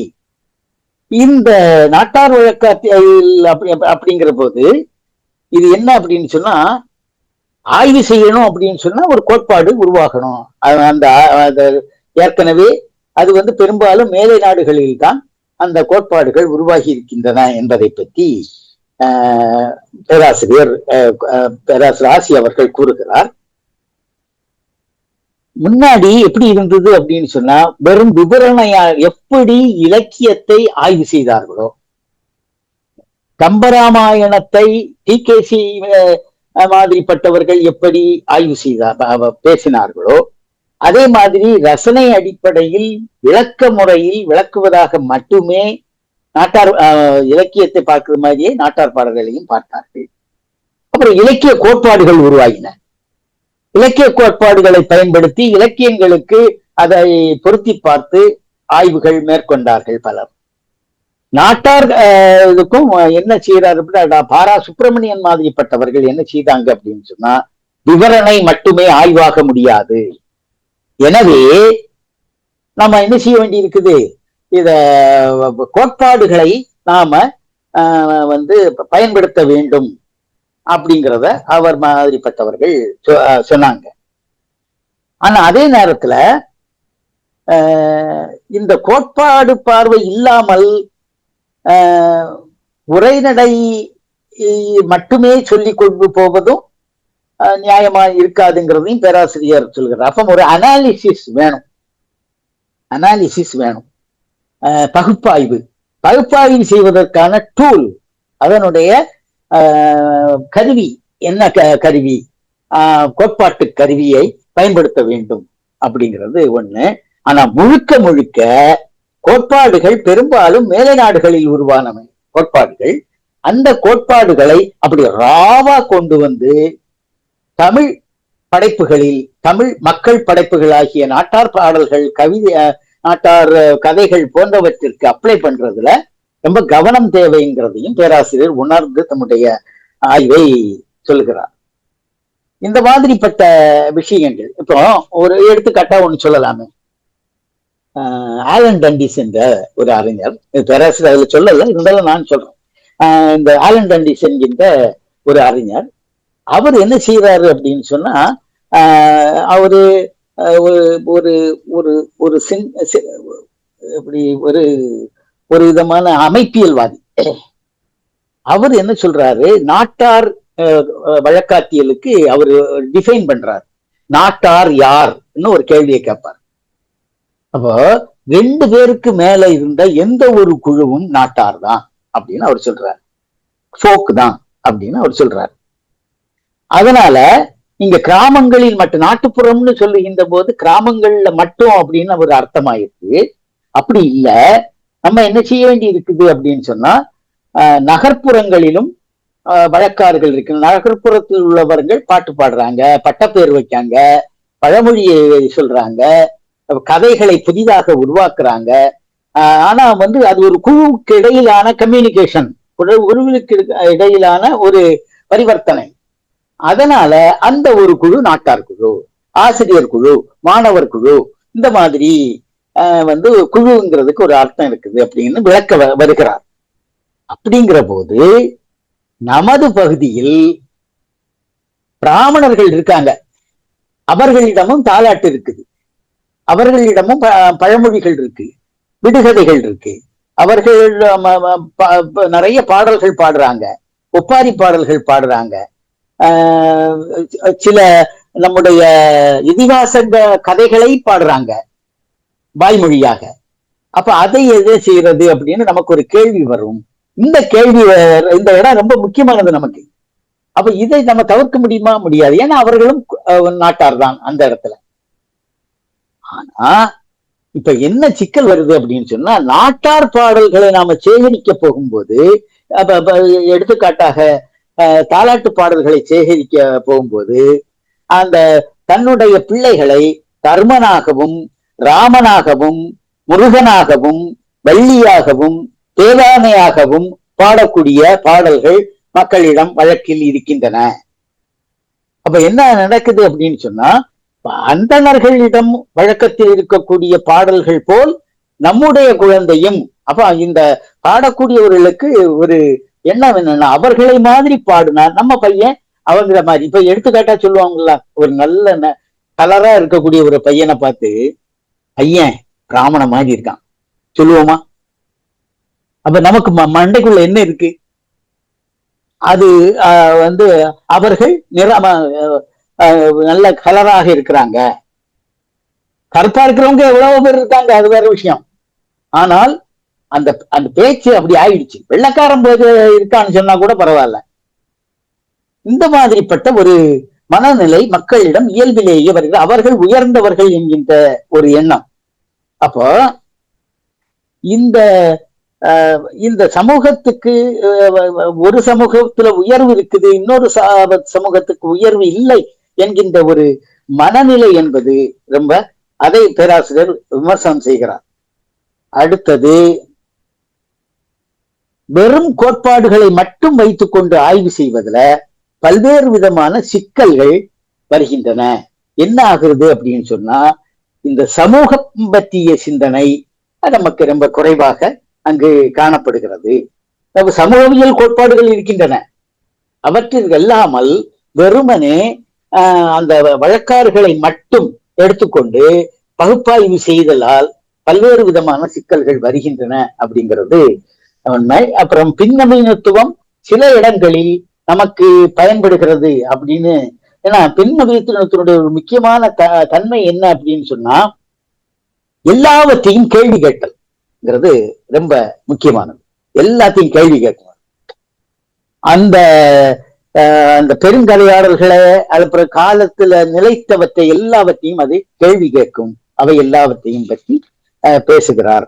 அடுத்தது, தமிழில் ஆய்வு செய்த சில முக்கியமான ஆய்வாளர்களை பேராசிரியர் சொல்கிறார். பி.ஆர். சுப்பிரமணியன், அது கல்வி புலம் சார்ந்து மு. ராமசாமி அவர்கள். மு. ராமசாமியினுடைய முக்கியமான ஆய்வு என்ன அப்படின்னா, தோல்பாவை நிழற்குழுத்து பற்றி. மதுரை காமராசர் பல்கலைக்கழகத்துல முத்துசெல்வம் பிள்ளை அவர்களிடம் அவர் PhD பண்ணாரு. மு. ராமசாமியினுடைய அந்த அந்த ஆய்வேடு நிகழ்த்துதல் ஆய்வு, பெர்ஃபார்மன்ஸ் அப்ரோச். அந்த பெர்ஃபார்மன்ஸ் தியரியை பயன்படுத்தி அவர் ஆய்வு செய்திருக்கிறார் என்பதை பற்றி நிறைய இந்த அப்போ அந்த கல்விப்புலம் அல்லாமல் பொது வழியில் இந்த ஆய்வுகள் பரவலாகாமல் ஏன் இருக்கிறது அப்படின்னு கேட்கிறாரு. அப்புறம் பேராசிரியர் வானமாமலை அதுதானே செய்யறாரு, பேராசிரியர் இ. முத்தையா அதைத்தானே செய்யறாரு, அதே மாதிரி பேராசிரியர் ஆசி அவர்களும் அதைத்தான் செய்கிறார். நம்முடைய ஆய்வுகள் மக்கள் சார்ந்த ஆய்வுகளாக இருக்க வேண்டும். ஏனென்றால் நாம் வழக்காறுகளை இரத்தமும் சதையுமான மக்களிடமிருந்து சேகரித்து வந்து அவர்களுடைய சமூகத்தை பற்றி, அவர்களுடைய வரலாற்றை பற்றி, அவர்களுடைய செயல்பாடுகளை பற்றி, அவர்களுடைய நம்பிக்கையை பற்றி, அவர்களிடம் இருக்கக்கூடிய இலக்கிய அறிவை பற்றி நாம் ஆய்வு செய்கிறோம். அப்ப நம்முடைய ஆய்வு அவர்களுக்கு பயன்படுவதாக இருக்க வேண்டும். அப்படிங்கிறதுல நாவா, பேராசிரியர் முத்தையா, பேராசிரியர் ஆசி இவர்கள் எல்லாம் அதில் ஈடுபாட்டோடு இருக்க. இப்பொழுது பேராசிரியர் தனஞ்சயன் அவர்கள் நாட்டார் வழக்கறிஞர் துறை சவேதியார் கல்லூரியில் பேராசிரியராக இருந்து பணி நிறைவு பெற்றிருக்கிறார். அவருடைய ஆய்வுகள், பிளவேந்திரன் அவர்களுடைய ஆய்வுகள், இவையெல்லாம் ரொம்ப முக்கியமான நாட்டார் வழக்காற்றியல் ஆய்வுகள். அவையெல்லாம் பாராட்டப்பட வேண்டிய ஆய்வுகளாக திகழ்கின்றன. அது போக ஒரு விஷயத்தை பேராசிரியர் பேசுகிறதுதான் நமக்கு தேவை. அப்ளைடு ஃபோக்லோர் என்று சொல்லக்கூடிய பயன்பாட்டு நாட்டார் வழக்காற்றியல். நாட்டார் வழக்காறுகளை அப்ளை பண்ணுவது சமூகத்திற்கு, அது ரொம்ப அடிப்படையானது. என்ன அப்படின்னு சொன்னா, ஒரு எடுத்துக்காட்டாக ஒரு பாடலை நம்ம பேராசிரியரே குறிப்பிடுகிறார். நம்முடைய K.A. குணசேகரன் ஆக்காட்டி ஆக்காட்டி எங்கெங்கே முட்டையிட்டன்னு ஒரு பாட்டு பாடுவார். அதுல நான் அழுத கண்ணி ஆறா பெருகிய ஆனை குளிப்பாட்ட ஆனை குளிப்பாட்ட ஆனை குளிப்பாட்ட குளமா பெருகி குதிரை குளிப்பாட்ட குதிரை குளிப்பாட்ட குதிரை குளிப்பாட்ட அப்படின்னு அவர் பாடுவார். அது அழுது புலம்பும் அந்த ஆக்காட்டி குருவி. அடுத்தது கடைசியில முடிக்கிற நேரத்துல, ஏழக்குருவியே நீ ஏங்கி எழக்கூடாது, கத்தும் குருவியே நீ கதறி எழக்கூடாது, வலை என்ன பெருங்கனமா, வலையில பிடிபட்டுது, வலை என்ன பெருங்கனமா அதை அறுக்கும் வழிகளும் இருக்குதம்மா அப்படின்னு K.A. குணசேகரன் பாடி முடிப்பாரு பாட்ட. முதல்ல மக்களிடம் சேகரித்த அந்த பாடல் கடைசியில இதுல ரொம்ப வேடிக்கையா நிறைய சம்பவங்களை சொல்லலாம். மதுரையில பரட்டை அப்படின்னு சொல்லி தியாஃபுலஸ் அப்பாவு அவருடைய பேர். அவர் என்ன செய்தார் அப்படின்னா நாட்டார் பாடல்களை அவரே கட்டி அதை மக்கள் மத்தியில போய் கிராமங்கள்ல பாடிட்டு வந்துருவார். அதுக்கப்புறம் ஒரு 6 மாதம் சென்று அதே பாடல்களை அவர் சேகரிச்சிருப்பார். சேகரிக்கும் போது அந்த பாடல்களில் ஏராளமான சேர்மானங்கள் கூடியிருக்கும். ஏன்னா நாட்டார் பாடகர்களுடைய அந்த படைப்பாக்க திறன் என்பது எழுத்திலக்கிய படைப்பாளர்களுடைய திறனுக்கு எந்த விதத்திலும் குறைந்தவை அல்ல அப்படிங்கிறத அவர் உணர்த்தி காட்டியிருக்கிறார். பரட்டை என்கின்ற அந்த நாட்டார், இப்ப அவர் உயிரோட இல்ல, ஒரு முக்கியமான ஒரு ஆளு. அவர் அதை செய்தார். அதே மாதிரி பேராசிரியருடைய ஆய்வுகள் மீனவர் சமுதாயத்தை பற்றி உள்ள ஆய்வுகள் நிறைய பண்ணி இருக்காருங்கிறதுனா அதை பற்றி உள்ள கேள்விகள் எல்லாம் பேசுறாரு. அதுக்கு அடுத்ததாக அந்த அவருடைய பனைமரம் பற்றிய ஆய்வு, அது பனைமரமே என்கின்ற ஒரு நூல், ரொம்ப முக்கியமான ஒரு நூல். அந்த நூல் அதாவது ரொம்ப ஃபீல்ட் ஒர்க், கள ஆய்வுங்கிறது அதுக்கு ரொம்ப அடிப்படையானது. கள ஆய்வுகளை வைத்துக்கொண்டு மார்க்சியம் என்கின்ற பார்வை என்ற சமூகவியல் அவருடைய கையில் இருந்ததால் அதை வைத்துக்கொண்டு அவர் என்ன செய்யறாரு அப்படின்னு சொன்னா, பனைமரத்தினுடைய எல்லா விதமான, பனைமரத்தை மட்டுமல்ல, பனைமரத்தை சுற்றி நடக்கக்கூடிய அரசியல், பனைமரத்தோடு சம்பந்தப்பட்ட அந்த மக்களுக்கு அது வாழ்க்கையை கொடுக்கக்கூடிய பனைமரம், அந்த பனைமரம் சார்பான நம்பிக்கைகள், பனை படுபொருட்கள் எவ்வாறெல்லாம் பயன்படுகின்றன, அவை உணவுப் பொருட்களாக பயன்படுகின்றன, அவை கட்டடங்கள் கட்டுவதற்கு பயன்படுகின்றன, இந்த மாதிரிப்பட்ட விஷயங்கள் எல்லாவற்றையும் அவர் தொகுத்து ஆய்வு செய்திருக்கிறது. ரொம்ப முக்கியமான ஒரு நூல் அது. அதுதான் பேராசிரியர் அந்த இந்த நேர்காணலில் விளக்குகிறார். அப்புறமா இந்த வில்லிசை கலை பற்றி சில விஷயங்களை பேசுறார். வில்லிசை கலை என்பது நாடார் சமுதாயம் உருவாக்கிய கலையா அப்படின்னு சிலவங்க சொல்றாங்களே, அதை பத்தி கேட்கிறார். அப்போ வில்லிசை அப்படின்னு வரும்போதே தென் மாவட்டங்களாக ஆகிய நெல்லை, குமரி, தூத்துக்குடி, தென்காசி மாவட்டங்களில் ரொம்ப பிரபலமான கலை. இதுல பெரும்பாலும் பல சாதிக்காரங்க பாடுறாங்க இந்த வில்லிசை கலையை. வில்லிசையை நிகழ்த்துவதனுடைய நோக்கம் என்ன அப்படின்னு சொன்னா, கோயிலில் இருக்கக்கூடிய நாட்டார் தெய்வம் சாமியாடிகளுக்கு உடம்பில் சாமி ஆடுவதற்கு பயன்படுவது. அதுதான் அதனுடைய அடிப்படை நோக்கம். அதுக்கு அந்த தெய்வத்தினுடைய கதையை பாட்டாக பாடுவது வில்லுப்பாட்டு. அதனால அந்த இடத்துல அது இப்போதைக்கு நெல்லை மாவட்டத்துல பார்த்தா தேவர்கள், நாடார்கள், தலித்துகள் பலரும் இந்த வில்லுப்பாட்டு நிகழ்த்துகிறார்கள். பேராசிரியர் பூச்சியம்மன் வில்லுப்பாட்டு என்கின்ற ஒரு கதைப்பாடலை பதிப்பித்திருக்கிறார். அந்த கதைப்பாடலை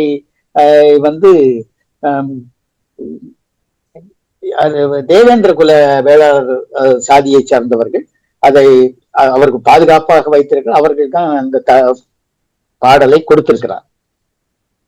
அப்ப வடக்கு பகுதியில ஏன் வில்லுப்பாட்டு போகலன்னு அவர் கேட்கும்போது, இது முக்கிய கேள்விகள் தான் நான் முதல்ல சொன்னேன். கேள்விகளை போட்டு பேராசிரியரிடம் வாங்கி இருக்கிறார்கள்.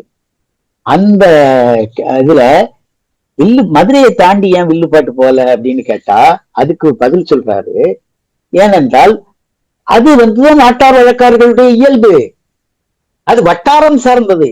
நாட்டார் வழக்கார்கள் சுடலமாடசாமி ஏன் வடக்க இல்லை அப்படின்னு நம்ம கேட்கறது மாதிரி இது.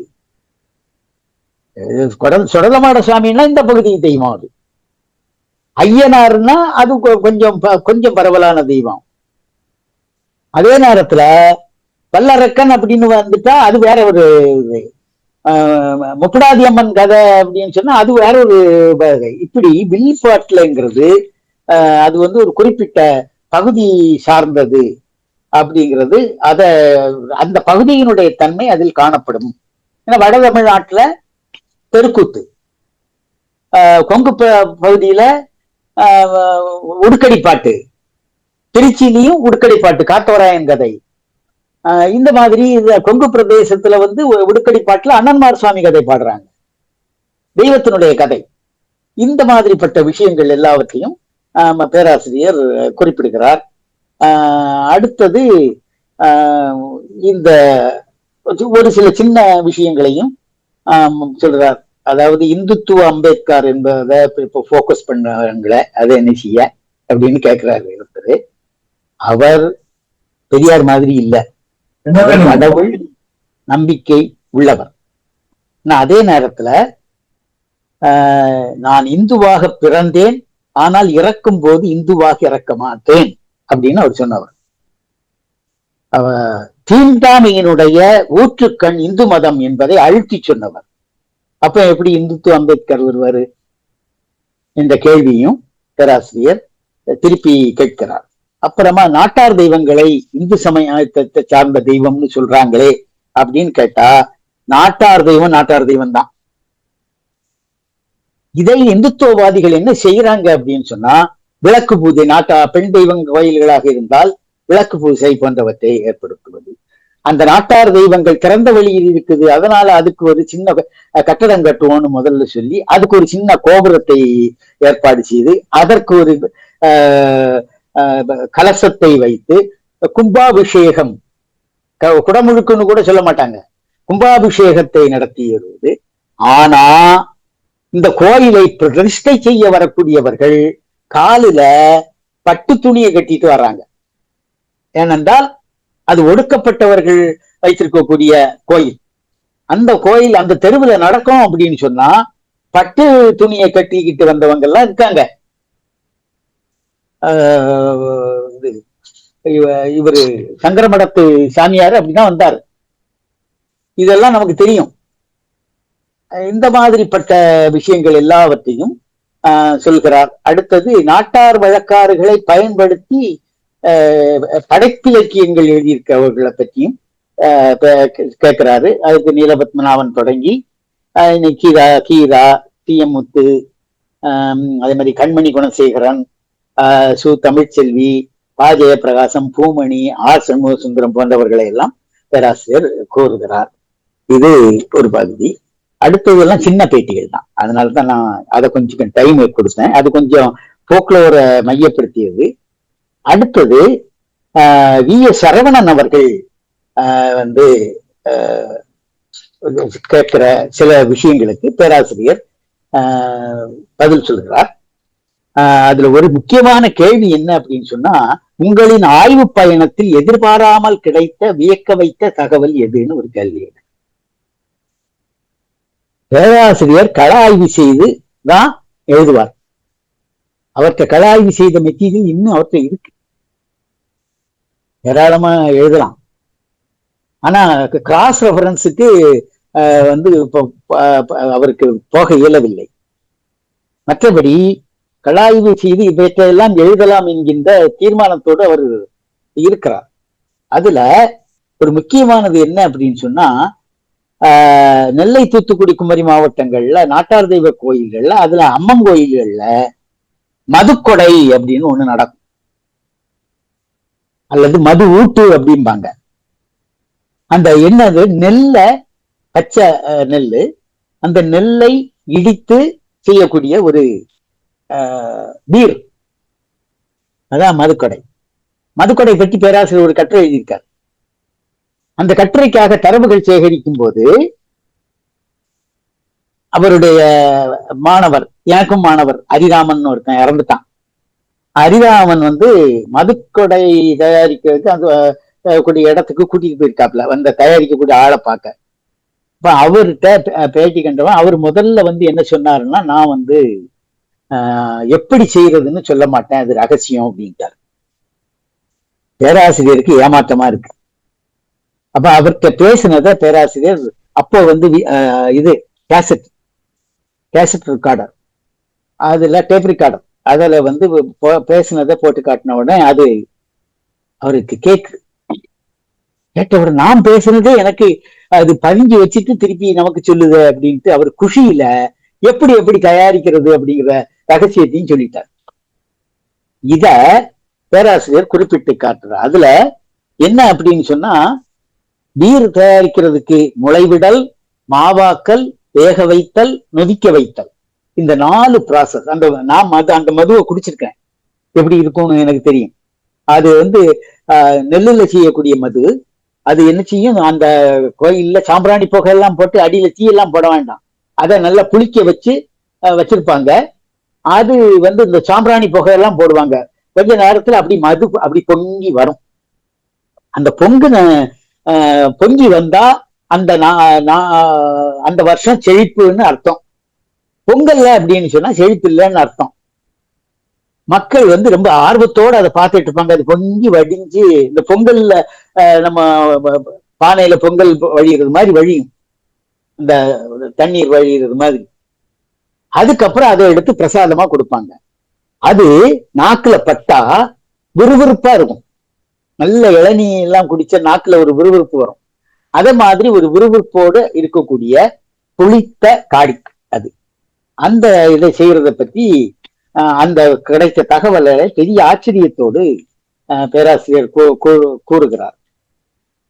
நாட்டார் வழக்காற்றியல் கல்விக்கு இளைஞர்கள் ஆர்வத்தோட வர்றாங்களா அப்படின்னு. நான் ஒரு நாட்டார் வழக்காற்றியல் பேராசிரியர்ங்கிற முறையில இதுக்கு நான் பதிலும் ஓரளவுக்கு சொல்லலாம். ஏன்னா நாட்டார் வழக்காற்றியல் கல்வி ஒரு காலத்துல கொஞ்சம் பேர் வந்தாங்க, இப்ப ரொம்ப குறைஞ்சிருச்சு. அடிப்படையில இது நாட்டார் வழக்காற்றியலுக்கு மட்டுமல்ல, பெரும்பாலான துறை, அது ஆர்ட்ஸ் சப்ஜெக்டாக இருந்தது, கலை துறையில், கலை அறிவியல் கல்லூரின்னு சொல்றோம், அந்த கலைத்துறைகள்ல மாணவர்களுடைய சேர்க்கை மிக குறைவாகத்தான் இருக்குது அப்படிங்கிறத நம்ம ஒத்துத்தான் ஆகணும். அதுக்கப்புறம் ஆய்வுக்கு நிறைய பேர் வர்றாங்க. ஆனா என்ன செய்யறது அப்படின்னா, ஆய்வு முடிச்ச பிறகு, ஆய்வு தான் முடிச்சாச்சு, பிஹெச்டி வாங்கியாச்சு இல்லை, அதுக்கப்புறம் ஆய்வே நமக்கு கிடையாது, நம்ம எல்லாம் டிகிரி வாங்கியாச்சு, முடிஞ்சது. அப்புறம் செத்தே போவானுங்க. இப்படி கொஞ்சம் ஆய்வாளர்கள் இருக்காங்க, அது வேற விஷயம். அடுத்தது கொள்ளை, பஞ்சம், குற்றம் அப்படிங்கிற 3 விஷயத்தை பத்தி அவரு தமஸ் ரொம்ப கூர்மையான சில கேள்விகளை பேராசிரியரிடம் கேட்டிருக்கிறார். இந்த நோய்களுக்கான ஊரடங்குதல் பற்றி, அப்போ கொரோனா கால அதாவது நம்ம நாட்டுல ரொம்ப கொள்ளை நோய்கள் வந்திருக்கின்றன. பெரியம்மை, காலரா, மலேரியா, ஒரு இடத்துல பிளேக் நோய், இவையெல்லாம் வந்திருக்கின்றன. இவை மக்களுக்கு அச்சத்தை ஊட்டக்கூடியவை. இது தெய்வ செயல் என்ற நம்பிக்கை மக்களிடையே இருந்தது. ஆனா இப்ப கொரோனா உலகம் முழுக்க ஊரடங்கு போட்டாங்களே, அந்த மாதிரி இல்லை. அந்த பகுதிகளில் இந்த கால்ரா வந்தாலோ, பெரியம்மை வந்தாலோ, மலேரியா வந்தாலோ, இது தெய்வத்தினுடைய குற்றம் அப்படின்னு சொல்லி அவர்கள் அதுக்கான சில காரியங்களை செய்வாங்க. இது மக்கள்கிட்ட இந்த ஊரடங்குதல் இருக்குதானா கொஞ்சம். ஆனா என்ன அப்படின்னு சொன்னா, நம்பிக்கையாக அது இருப்பதால் என்ன செய்வாங்க, கோயிலுக்கு, அந்த வீட்டுல உள்ளவங்க யாரும் கோயிலுக்கு போக மாட்டாங்க, அல்லது அந்த நோயாளிய பாக்குறதுக்கு வரமாட்டாங்க. இந்த மாதிரிப்பட்ட ஒரு இடைவெளியை பேணுவது என்பது வழக்கத்தில் இருந்ததை பேராசிரியர் சுட்டி காட்டுகிறார். அப்புறமா இந்த கொள்ளை நோய்கள் வருவதனால என்ன நடக்குது அப்படின்னு சொன்னா, பஞ்சம் வருகிறது. இப்படி பஞ்சம் வருவதால் கொள்ளை நோய்கள் அதிகமாக வருகிறது அப்படின்னு. தாது வருஷத்து பஞ்சத்தை பற்றி பேராசிரியர் பேசுகிறார். தாது வருஷத்து பஞ்ச காலத்துல என்ன நடந்திருக்குது அப்படின்னு சொன்னா, கஞ்சி காய்ச்சி கஞ்சி தொட்டி வச்சிருக்காங்க. இப்ப கஞ்சி தொட்டியில கஞ்சி கொடுக்கும்போது அது தாது வருஷத்து பஞ்சம் இருக்குது. அப்ப கஞ்சி தொட்டி வச்சிருக்காங்க. கஞ்சி தொட்டி வச்சு மக்களுக்கு கொடுக்கும்போது அதுல ஒரே ஈயா இருக்கும். அந்த ஈயினால் மீண்டும் அவங்களுக்கு கொள்ளை நோய்கள் ஏற்படும். இந்த மாதிரி அதனால்தான் இந்த பேட்டிக்கு தலைப்பை என்ன கொடுத்திருக்காரு அப்படின்னு சொன்னா, கொள்ளை நோய், பஞ்சம், குற்றம், 3 சகோதரர்கள். இப்படி பஞ்சம் வருவதால், இந்த கொள்ளை நோய்கள் வருவதால் நாட்டில் குற்றமும் அதிகமாகிறது அப்படிங்கிறத பேராசிரியர் சொல்லி காட்டுகிறார், இதை எடுத்து காட்டுகிறார். இந்த குற்றம் என்பது ரொம்ப ரொம்ப அடிப்படையானது. ஏனென்றால் ஊரடங்கு, அதே நேரத்துல நோய் பரவல், பஞ்சம், இவை எல்லாம் ஒன்றின் பின் ஒன்றாக வருகின்ற போது வந்து திருடு மாதிரிப்பட்ட விஷயங்கள் இவை வந்து அதிகமாக இருக்கின்றன என்பதை இந்த பேட்டியில் பேராசிரியர் சுட்டிக்காட்டுகிறார். அதே மாதிரி ஆதிவள்ளியப்பன் அவர்கள் சில கேள்விகளை கேட்கிறார்கள். அதுல முக்கியமான கேள்வி என்ன அப்படின்னு சொன்னா, தாவரங்கள் பற்றிய, சுற்றுச்சூழல் பற்றிய கேள்வி, தாவரங்கள் பற்றியது. பேராசிரியர் வந்து நம்ம ஏற்கனவே நான் இங்க பனை பற்றி பேசியாச்சு. அதே மாதிரி தாவர வழக்காறுகள் என்கின்ற நூல் பேராசிரியர் எழுதியதை பற்றி நான் இந்த இதே அரங்கத்தில் பேசியிருக்கிறேன். அந்த நூல் பற்றி வெளிவந்தவுடன் பேராசிரியர் இந்த மாதிரிப்பட்ட கேள்விகளை அப்ப சமூகம் பண்பாட்டோடு தொடர்புடையது தாவர வழக்காறு. தாவரங்களை பிரித்து விட்டு நாம வந்து வாழ முடியாது. அது சில தாக்கங்களை ஏற்படுத்தி இருக்கிறது. இது மற்றி உணவுக்கு பயன்படுகிறது, மருத்துவத்திற்கு பயன்படுகிறது தாவரங்கள். இவையற்ற எல்லாவற்றையும் பேராசிரியர் பேசுகிறார். தோப்பாவினுடைய பங்களிப்பை பற்றி பேராசிரியர் பேசுகிறார்.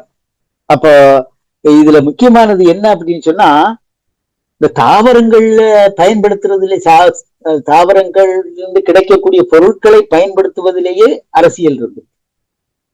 அதுக்கு எடுத்துக்காட்டாக அந்த பனைமரமே உள்ள பேராசிரியர் விரிவாக பேசுவார். கருப்பட்டி, பனையிலிருந்து எடுக்கக்கூடிய பதநீரிலிருந்து தயாரிக்கக்கூடிய கருப்பட்டி. அந்த கருப்பட்டியை சைவ கோயில்களில் ஒரு காலத்துல படைச்சிருக்காங்க. கல்வெட்டு ஆதாரங்களே இருக்கின்றன. ஆனா ஒரு குறிப்பிட்ட காலத்துல என்ன பண்ணிட்டாங்கன்னா, இந்த கருப்பு கட்டியை தடை செய்து விட்டார்கள். அதுக்கு சில காரணங்கள் எல்லாம் சொல்லுவாங்க. என்ன சொல்லுவாங்க அப்படின்னா, கருப்பட்டிய வந்து பயன்படுத்துறதுல வந்து என்ன சொல்ல சுத்தம் கிடையாது.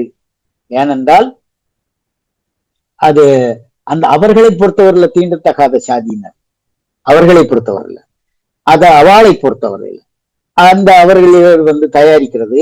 அப்படி அது பொங்கி வரும்போது என்ன செய்வாங்க, அது பொங்கி வழியாம இருக்கிறதுக்காக தேங்காவை சவைச்சு அதுல இருந்து துப்பிடுவாங்க. இந்த மாதிரி எல்லாம் கதை. எனவே இதெல்லாம் இறைவனுக்கு படைக்கக்கூடாது அப்படின்னு சொல்லி, உண்மையிலேயே அது ஒரு குறிப்பிட்ட ஜாதியாருடைய தயாரிப்பு என்பதால், அது அந்த பனைபடு பொருளாக அது இருப்பதால் அதை வந்து தடை செய்தாங்க. ஆனா மல்லாட்டை என்று சொல்லக்கூடிய நிலக்கடலை, மல்லாட்டைன்னு தான் சொல்லுவாங்க, மணிலா கொட்டை, அந்த மணிலா கொட்டை அந்த வெளிநாட்டில இருந்து வந்த நிலக்கடலையே படைப்பாங்க. இத பயன்படுத்த அந்த மாதிரிப்பட்ட விஷயங்கள். அடுத்தது இந்த சர்க்கரை மூலமாக பல்வேறு விதமான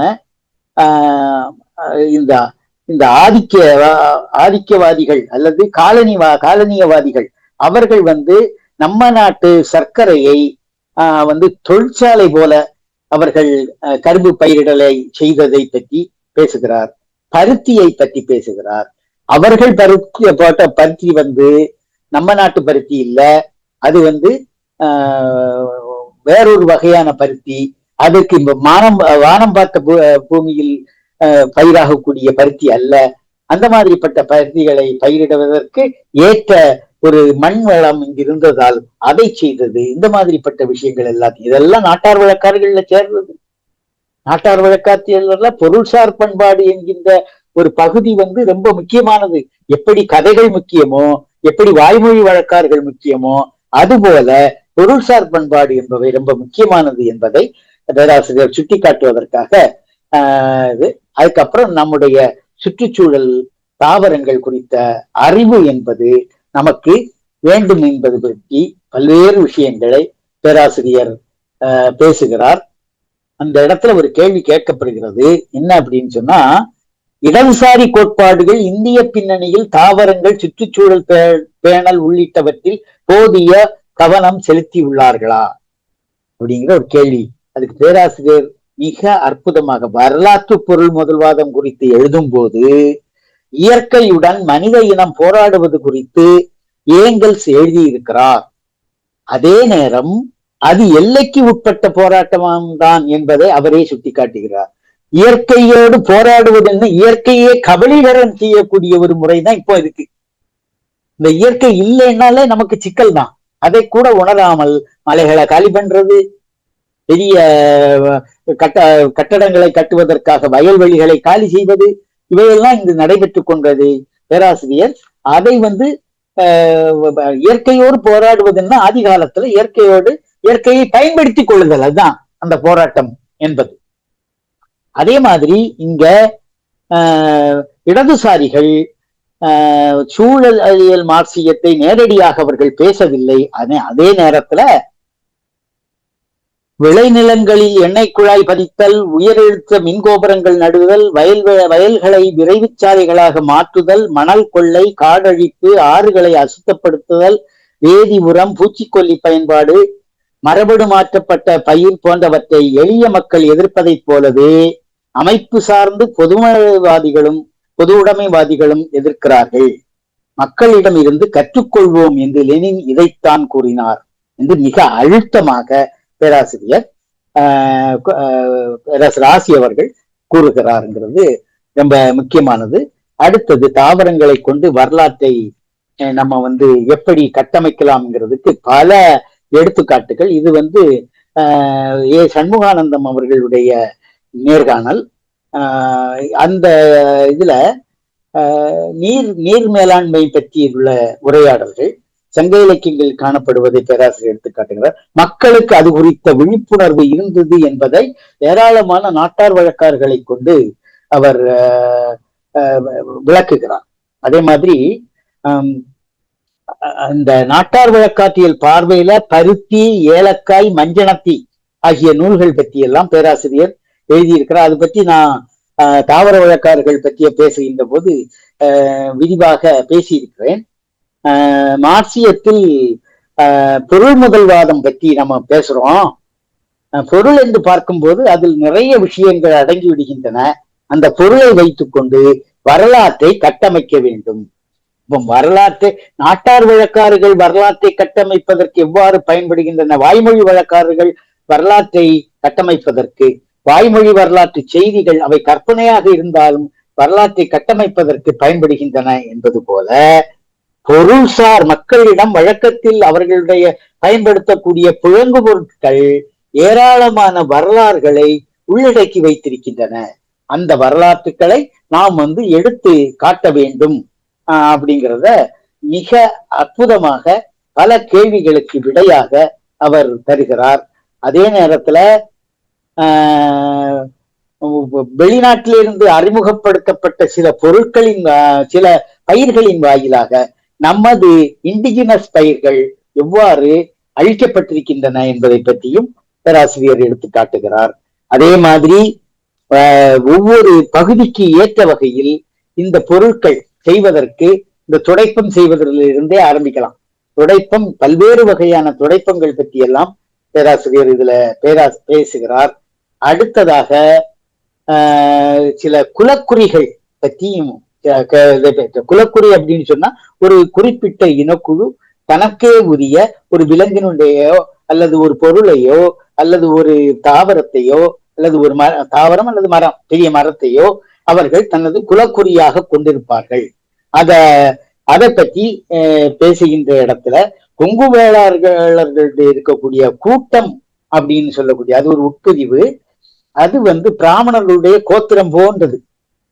இவர்கள் கோத்திரங்களுடைய ஒரு கோத்திரத்தினுடைய பெயர் என்ன அப்படின்னா ஆந்தை கூட்டம் அப்படின்னு ஒரு கூட்டம் இருக்குது அப்படிங்கிறதையும் பேராசிரியர் சுட்டி காட்டுகிறார். நடுகற்களை பற்றி சண்முகானந்தம் கேட்கக்கூடிய கேள்விகள் இவற்றையெல்லாம் மிக விரிவாக, அதாவது விலங்குகளுக்கும் நடுகற்கள் இருந்திருக்கின்றன, நாய்க்கு இருந்திருக்கு, சேவலுக்கு இருந்திருக்குது, இந்த மாதிரிப்பட்ட செய்திகளை எல்லாம் பேராசிரியர் விளக்குகிறார்.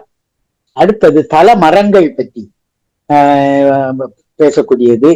நம்ம கோயில்கள்ல சில காடுகளின் நிலைமை எப்படி அப்படின்னு பார்த்தா தமிழகத்துல ரொம்ப குறைவு. கேரளத்துல காவு என்கின்ற ஒன்று இருக்குது பழக்கத்துல. அதையும் நம்ம கவனத்தில் கொள்ள வேண்டி இருக்கிறது. அடுத்தது நெருப்பு பற்றிய மக்களுடைய நம்பிக்கைகள், நெருப்பை கொடுக்க கூடாதுங்கிறது. முன்னாடி நான் இட்டகவெளி முடிப்புரை பற்றி ஒரு கட்டுரை எழுதியிருந்தேன். அதுல நெருப்பை போய் அடுத்த வீட்டுல வாங்கிட்டு போய் பெண் சிரட்டையில, ஓட்ட உள்ள சிரட்டையில வாங்கிட்டு அந்த நெருப்பை அடுத்த வீட்டுல போய் வாங்கிட்டு வரா. அத அது கையில பொத்து விட்டதுனால, கையில நக்கிறதுனால தாழ்ந்த குடியில் போய் ஏதோ வாங்கிட்டு அவ தின்னுட்டு வாரா அப்படின்னு சொல்லி அத்தை மாமன்கிட்ட சொல்லி மாமன் அந்த பொண்ணை கொன்னே விட்டான். இந்த மாதிரிப்பட்ட கதைகள் எல்லாம் நம்மகிட்ட வழக்கத்தில் இருக்கிறது.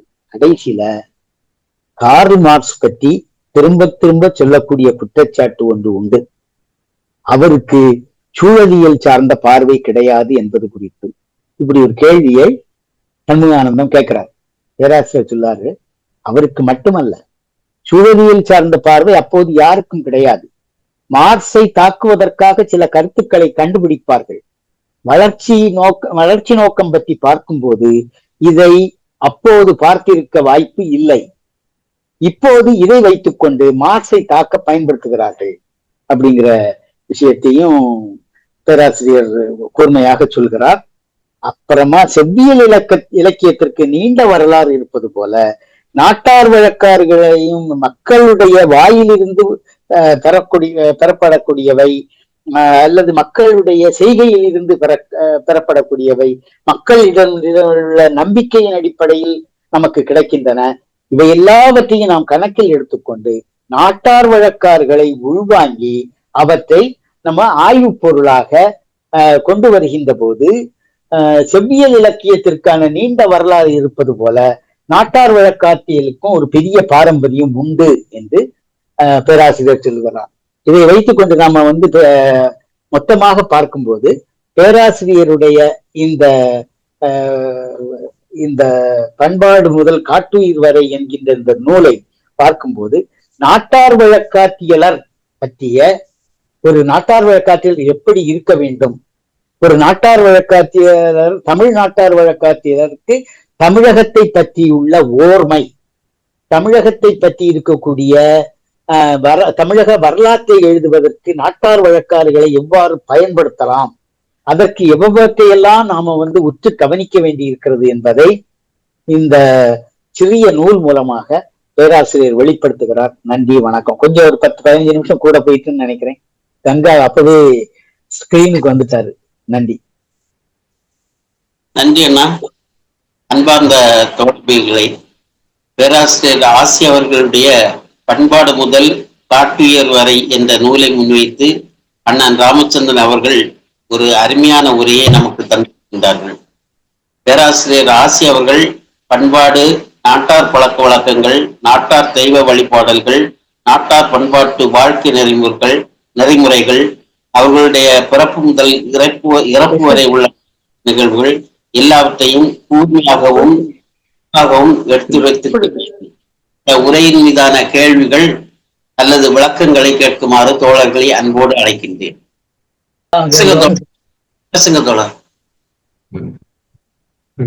நேரம் கருதிதான்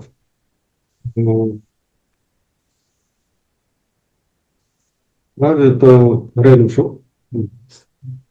அவர்களுடைய பல்வேறு நூல்கள் சொல்லப்போன ஒவ்வொரு தலைப்பிலும் அவர் ஆய்வுகளாக நீண்ட உரைகளாக எழுத்திருக்கக்கூடிய விஷயங்களை அவர்கள் நேர்காணல் மூலமாக சுருக்கமாக தெரிந்து கொள்வதற்கு அந்த நேர்காணல் செய்த இதழியலாளர்களும் பங்களித்திருக்கிறார்கள். அது நூலாக வந்திருக்கிறது. சுருக்கமாக அந்த ஆய்வுகளை அந்த நூல் நமக்கு தருகிறது என்றால் அந்த நூலை இன்னும் சுருக்கமாக நமக்கு நம்ம பேராசிரியர் ராமச்சந்திரன் அவர்கள் வழங்கி இருக்கிறார்கள். உண்மையிலே அது ஒரு புதிய அனுபவமாகவும் நிறைய இந்த சுருக்கமான உரையிலேயே நிறைய தெரிந்து கொள்வதற்கான வாய்ப்பாகவும் அமைந்தது. இன்னும் அந்த நூலுக்குள் இறங்கினால் அந்த நூலை பிடித்து கொண்டு இன்னும் அவருடைய நேரடியாக இவற்றை பற்றி அவர் எழுதிக்கக்கூடிய நூல்களுக்கு சென்றால் எவ்வளவு பெரிய கடல் போல தகவல்கள் கிடைக்கும் என்ற எண்ணம் ஏற்படுகிறது. இன்னும் சொல்லப்போனா இந்த மண்ணுக்கேற்ற மார்க்சியம் என்று பொதுவாகவே சொல்வதுண்டு. அன்னை காலமாக திரும்ப அதை வலியுறுத்தி சொல்லி வருகிறோம் அல்லவா? அந்த மண்ணுக்கேற்ற மார்க்சியம் என்பதை இன்னும் சரியான புரிதலோடு கையாள்வதற்கும் அந்த மார்க்சியத்தை இந்த மண்ணுக்கேற்ப எவ்வாறு கச்சிதமாக மிக சரியாக மக்களோடு இணக்கமாக பொருத்துவது எப்படி என்று புரிந்து கொள்வதற்கும் நிச்சயம் இந்த நூல் பங்களிக்கிறது. இது இப்படிப்பட்ட ஆய்வுகள் எல்லாமே அத்தகைய முக்கியமான வரலாற்று பங்களிப்பை செய்கின்றன என்றுதான் நான் கருதுகிறேன். அப்புறம் பொதுவாக அது போல மார்க்சியர்கள் என்றாலே அவர்கள் பொருளாதாரம் பற்றி பேசுவார்கள். அதை தாண்டி பேசுவது என்றால் வர்க்க போராட்டம் என்று போய்விடுவார்கள், அல்லது நடைமுறை அரசியலுக்கு வந்து விடுவார்கள் என்று அப்படி சுருக்கி விடுவார்கள். மற்றவர்கள் அப்படி சுருக்குவது மட்டும் இல்லாமல் நாமளே பார்க்கிறோம். தோழர்கள் பலரும் பேசுவோம், இதை தாண்டி பேசுவதில்லை என்பதை கூட நானும் கவனித்து வந்திருக்கிறேன். அப்படிங்கிற போது அதை தாண்டி இந்த மனித வாழ்க்கையில சுற்றி இவ்வளவு தரவுகளும் இவ்வளவு தகவல்களும் நிகழ்வுகளுமாக கொட்டி கிடக்கிற போது, நம்ம கடந்து சென்றிருக்கிற போது அவற்றையெல்லாம் எடுத்துக்கொள்ள வேண்டாமா என்கிற கோணத்தோடு மார்க்சியர்கள் அணுகுகிறார்கள், அவற்றை சரியான முறையில் அவற்றை ஆராய்கிறார்கள் என்ற சிந்தனையை, என்ற உண்மையை இந்த நூல் நமக்கு எடுத்து காட்டுகிறது. அதை ராமச்சந்திரன் அவர்களும் உங்களுக்கு எடுத்து சொன்னார். இதுல எனக்கு 2 கேள்விகள் இருக்கின்றன. என்னவென்றால், ஒன்று, இப்ப பேராசிரியர் ஆசி அவர்களை பொறுத்தவரையில் அந்த அதிகாரப்பூர்வமான ஆவணங்கள், அந்த கல்வெட்டுகள், செப்பேடுகள், இவற்றை அல்லது நூல்கள் இவற்றை சார்ந்து இருப்பதை விட மிக அதிகமாக அவர் இந்த விளிம்பு நிலை மக்களுடைய, கிராமப்புற மக்களுடைய, பாட்டாளி மக்களுடைய வாய்மொழி தரவுகள், அது மாதிரி நாட்டுப்புற வழக்காறுகள், இவற்றுக்கு தான் கூடுதல் முக்கியத்துவம் கொடுத்து தன்னுடைய நூலை எழுதுகிறார். அதனாலதான் அது உயிரோட்டமாக இருக்குங்கிறத நம்ம புரிந்து கொள்ள முடிகிறது.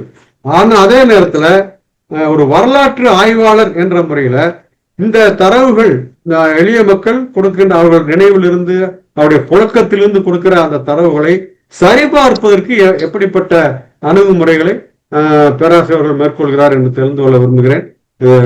ராமச்சந்திரன் அவர்கள் இதற்கு விடை அளித்தாலும் சரி, ஆசி அவர்கள் வந்திருப்பதால் அவரே இந்த விளக்கத்தை கொடுத்தாலும் சரி, எனக்கு விளக்கம் தேவை, அவ்வளவுதான். இரண்டாவது, இன்றைய நிலைமைக்கு வரலாம். இப்ப இன்றைக்கு ஒரு ஒரு ஒற்றை கலாச்சார அரசியல் திணிக்கப்படுவதை பார்க்கிறோம். நான் இந்த எதிர்மறையாக சொல்லுகிற போது இந்த கலாச்சாரம் என்ற சொல்லை பயன்படுத்துவது உண்டு. ஆக்கப்பூர்வமாக சொல்வது மட்டும் பண்பாடு என்ற சொல்லை பயன்படுத்துவோம். இந்த கல்ச்சர் என்ற அந்த எனக்குள்ள உள்ள அரசியல் வச்சுக்கோங்களேன்.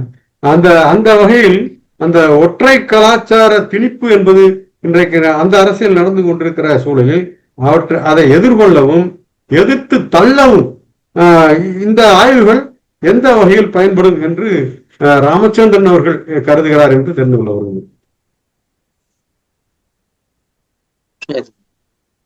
இதுக்கு பதில் சொல்லிட்டு அடுத்தது போலாமா?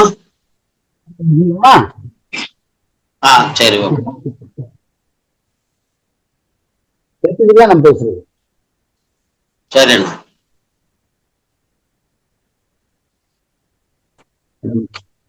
உண்மையிலேயே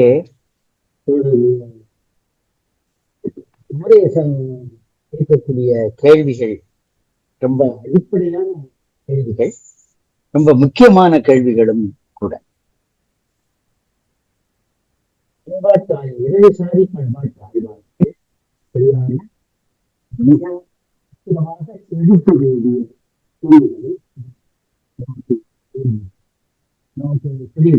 பேசுறது கேக்குதா? கிளியரா இல்ல, ஆடியோ கிளியர் இல்ல ராமச்சந்திரன். அப்படியா? ஆமா.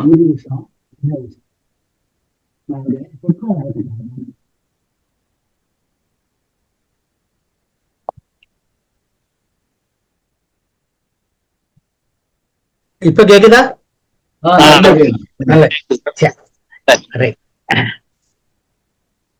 இப்ப அதனால இப்ப அதிகாரபூர்வமான நம்ம இலக்கிய ஆய்வுகள் அல்லது கல்வெட்டு ஆய்வுகள் அல்லது தொல்லியல் ஆய்வுகள், செப்பு பட்டயங்கள் போன்றவைகள், இவையெல்லாம் நமக்கு நம்முடைய பண்பாட்டு நம்முடைய வரலாற்று ஆய்வுக்கு பெரிதும் பயன்படுகின்றன. அது ரொம்ப கிளியர். அது குமரேசன் தோழர் ரொம்ப சிறப்பாக சொன்னார். வாய்மொழி வழக்கார்கள் அதுல நிறைய கற்பனைகள் உண்டு அப்படின்னு நம்ம நினைக்கிறோம். எப்படி இலக்கியங்களில் கற்பனை இருக்கின்றனவோ, எப்படி இந்த அதிகாரபூர்வமான கல்வெட்டுக்கள் எல்லாம் கல்வெட்டுக்கள், தொல்லியல் விஷயங்கள் அல்லது செப்பு பட்டயங்கள் போன்றவற்றிற்கு சார்பு நிலை இருக்கின்றனவோ, அதுபோல நாட்டார் வழக்கார்களுக்கும் சார்பு நிலை உண்டு. அது எப்படி இருக்கும் அப்படின்னு சொன்னா, அது வாய்மொழி வழக்கார்கள். அது என்ன செய்யும் அப்படின்னு சொன்னா, நிலைத்த டெக்ஸ்டாக இருக்காது, அது நிலைத்த பண்பலாக அது இருக்காது. அது என்ன செய்யணும்னா, வாய்மொழியாக ஒரு வாயிலிருந்து இன்னொரு செவிக்கு போய் அந்த வாயிலிருந்து அடுத்த செவிக்கு போகும்.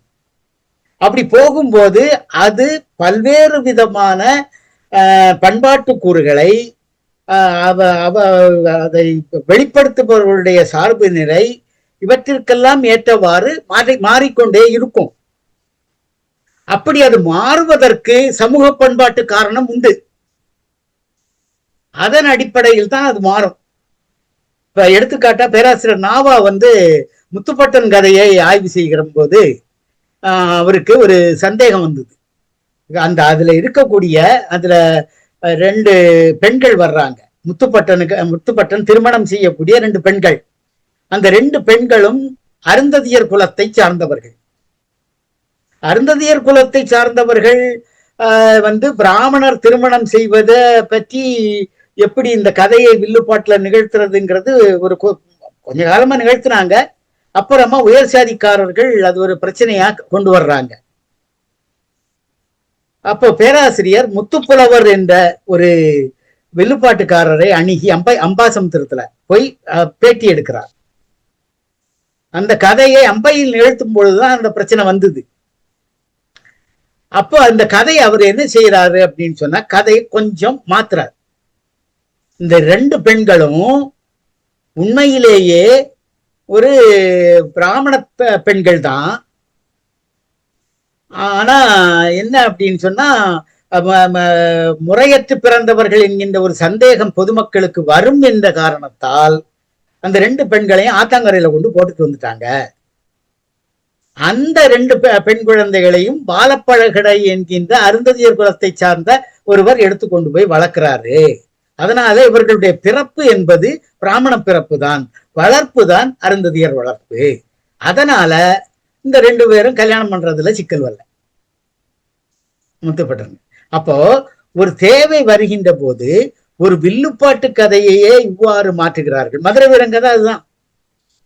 மதுரை வீரன் கதை எம்ஜிஆர் நடிச்ச படத்துல அதுதான் வரும். NS கிருஷ்ணன் போய் அந்த குழந்தைய எடுத்துட்டு வருவாரு. பாம்புகள் எல்லாம் பாதுகாத்துக்கிட்டு இருக்கும் அந்த குழந்தைய, அதை எடுத்துட்டு வந்து வளர்ப்பாரு. இந்த மாதிரி கதையை மாற்றக்கூடியது. இது மாதிரி சூழலுக்கு தகுந்தவாறு வாய்மொழி வழக்காறுகள் தன்மை மாற்றிக்கொள்ளும். அப்படி இதை நாம என்ன செய்ய வேண்டியது, இவற்றில் இருக்கக்கூடிய உண்மைகளை கண்டுபிடிப்பதற்கு என்ன செய்யறது அப்படின்னு பார்த்தா, இதற்குத்தான் நாங்க என்ன சொல்றோம் அப்படின்னு சொன்னா, நாட்டார் வழக்காத்தியலர் ஆய்வாளர்களுக்கு கல்வெட்டு ஆய்வு தேவை, தொல்லியல் ஆய்வு தேவை, செப்பு பட்டயங்கள் தேவை, வரலாற்று அறிவு தேவை, சமூகவியல் தேவை, மானிடவியல் தேவை. இவற்றினுடைய தேவையை எல்லாம் வைத்துக் கொண்டுதான் நாட்டார் வழக்காறுகளை நாங்கள் ஆய்வு செய்கிறோம். பேராசிரியர் அதுதான் செய்கிறார். மானிடவியல் அடிப்படையிலும் சமூகவியல் அடிப்படையிலும் இந்த மார்க்சிய அடிப்படையிலும், மார்க்சியம் என்று வருகின்ற போதே அது பல்துறை இணைப்பு தான். அது மார்க்சியத்தை நாம் புரிந்து கொள்ள வேண்டும் என்றால் நமக்கு எக்கனாமிக்ஸ் தெரியணும், அதை புரிந்து கொள்ள வேண்டும் என்றால் வரலாறு தெரியணும், மார்க்சியத்தை புரிந்து கொள்ள வேண்டும் என்றால் சமூகத்தை பற்றி தெரிய வேண்டும், மானிடவியல் தெரிய வேண்டும். ஏன்னா மார்கன் பற்றி பக்கம் பக்கமா எழுதுறாரு ஏங்கல்ஸ், குடும்பம், தனிச்சொத்து, அரசு ஆகியவற்றின் தோற்றம். அது அந்த இதில் பக்கம் பக்கமாக எழுதுகிறார். அப்ப இது என்ன அப்படின்னு சொன்னா, இவை எல்லாவற்றையும் இணைத்த ஒரு ஆய்வாகத்தான் நாட்டார் வழக்காற்றியல் ஆய்வு இருக்கும். அதுதான் நீங்க கேட்கிற கேள்வி என்னன்னா, அதை சரிபார்க்க என்ன செய்கிறார் அப்படின்னு கேக்குறீங்க. இதைத்தான் செய்கிறோம். நாட்டார் வழக்காற்றியலர் எல்லாருமே அதாவது சமூக அக்கறை கொண்ட இடதுசாரி நாட்டார் வழக்காற்றியலர்கள் எல்லாரும் இதைத்தான் செய்கிறோம். நன்றி. அடுத்ததாக ஒற்றை கலாச்சார எதிராக, ஒற்றை கலாச்சார திணிப்புக்கு எதிராக நாட்டார் வழக்காற்றியல் ஆய்வு. நாட்டார் வழக்காறுகள்னு வரும்போதே ஒற்றை கலாச்சாரத்துக்கு எதிரானது, அதுல சந்தேகமே இல்லை. ஏனென்றால் ஒவ்வொரு குழுவுக்கு குழு வழக்காறுகள் மக்களிடையே வழங்கி கொண்டிருக்கின்றன. ஒவ்வொரு குழு மாதிரி அல்ல இன்னொரு குழு. அப்போ நாட்டார் வழக்காற்றியல்ல அப்போ என்னன்னா, பன்மைத்துவத்துக்கு அது முக்கியத்துவம் தருகிறது. பண்பாட்டு ஆய்வாளனுக்கு ஒற்றை பண்பாடு, தமிழ் பண்பாடுன்னு ஒண்ணு கிடையாது. சென்னை முதல் கன்னியாகுமரி வரை எவ்வளவு பண்பாடுகள், எவ்வளவு தெய்வங்கள், எவ்வளவு நம்பிக்கைகள், எவ்வளவு பாடல்கள், எவ்வளவு வரலாறுகள், வாய்மொழி வரலாறுகள். அதே மாதிரி தமிழகத்தினுடைய வரலாற்றை எழுத வேண்டும் என்றாலும் பன்மைத்துவ வரலாற்றைத்தான் நாம் எழுத முடியும். அதற்கு துணை செய்யும் நாட்டார் வழக்காற்றியல் அப்படிங்கிறது அதுக்கு எதிராக. அதனால்தான் ஒற்றைத்துவத்துக்கு, அது ஒற்றை கலாச்சாரத்துக்கு எதிரானது நாட்டார் வழக்காற்றியல் என்று கூறிக்கொள்கிறேன். நன்றி, வணக்கம். சரியா சொன்னா தோழர்?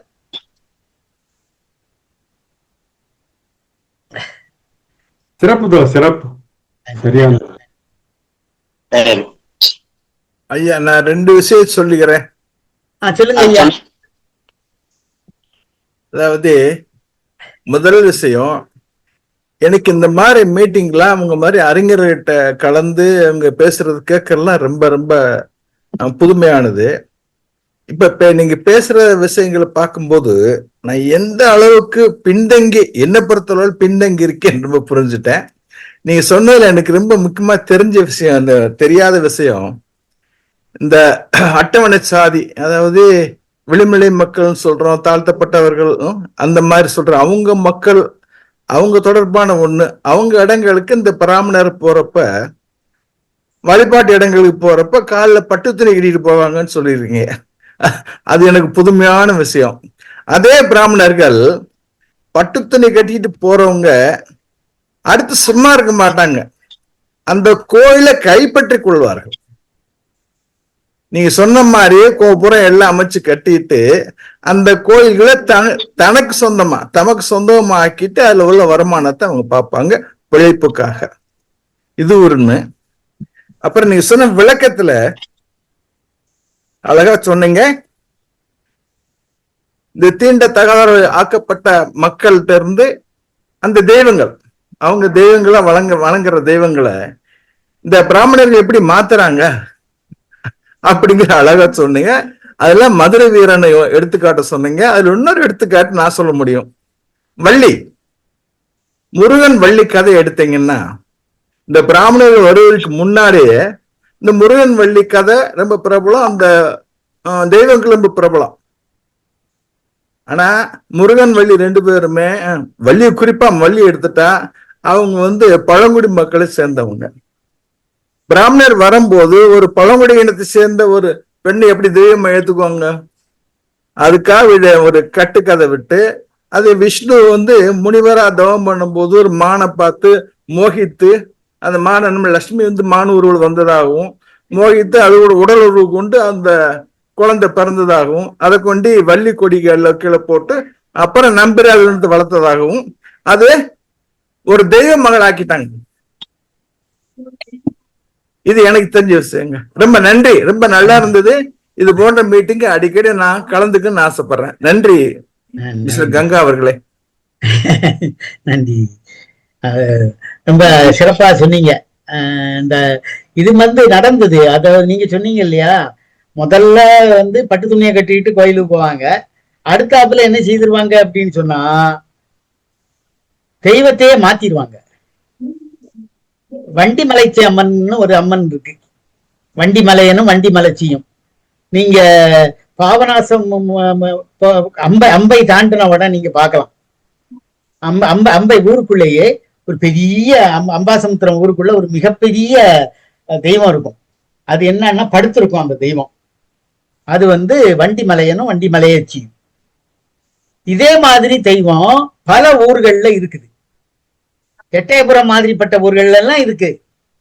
அந்த தெய்வத்தை என்ன பண்ணிட்டாங்கன்னா, படுத்திருந்த சாமி படுத்திருக்க கூடாதுன்னு நிப்பாட்டி வச்சுட்டாங்க. ஆனா மகாவிஷ்ணுவனுடைய முக்கிய கேந்திரமாகிய அனந்தபுரி திருவனந்தபுரத்துல படுத்துதான் இருக்காரு சாமி.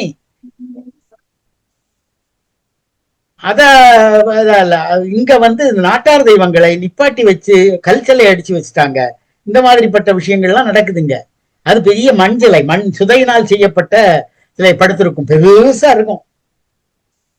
ஆமா, கீழே இருந்து நம்ம தெய்வத்தை முகத்தை பார்க்கறதே கஷ்டம், என்ன மாதிரிப்பட்ட உயரம் குறைவான ஆட்கள்லாம். அந்த மாதிரி பட்ட தெய்வம். இதெல்லாம் மாத்துவாங்க அவங்க, காலத்துக்கு காலம் மாத்திக்கிட்டு இருப்பாங்க. அத அத இல்லை, இது நம்முடைய பண்பாட்டுக்கு எதிரானது அப்படிங்கிறத நாம தான் சொல்லணும், நம்மள மாதிரி அட்பட்ட ஆட்கள். அதுதான் முக்கியமானது.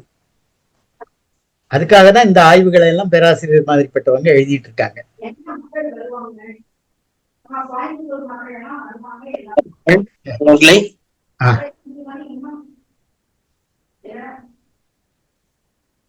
கங்கா வேற யாரும் இல்ல. ஆமா, சரி. அன்பான தோழர்களே, எல்லோருக்கும் மீண்டும் ஒரு முறை வணக்கம். எப்போதும் போல மிக காத்திரமாகவும் கச்சிதமாகவும் நம்முடைய பேராசிரியர் சிவசுப்பிரமணியன் அவருடைய நூலை நமக்கு அறிமுகம் செய்து கொண்டிருக்கிறார் பேராசிரியர் ராமச்சந்திரன். நாம் ஏற்கனவே பல முறை பேசியது போலதான், பேராசிரியர் சிவசுப்பிரமணியன் அவருடைய ஆய்வு என்பது அல்லது அவருடைய சிந்தனை என்பது எல்லாமே அடித்தள மக்கள் சார்ந்த ஒன்று. அடித்தள மக்கள் வரலாற்றை பற்றி எழுதியவர், பேசியவர். எப்போதுமே அடித்தள மக்களுடைய வரலாற்றில் அதிகமான அக்கறை கொண்டவர். அதனால்தான் அவருடைய ஆய்வுகளில் மிகப்பெரிய அளவை வைத்திருப்பது நாட்டார் வழக்காற்றியர். நாட்டார் வழக்காற்றியர் என்று சொல்லுகிற போது அது மக்களுடைய மரபு, மேலோர் மரபுக்கு மாற்றான, மேலோர் மரபுக்கு எதிரான மக்கள் மரபு.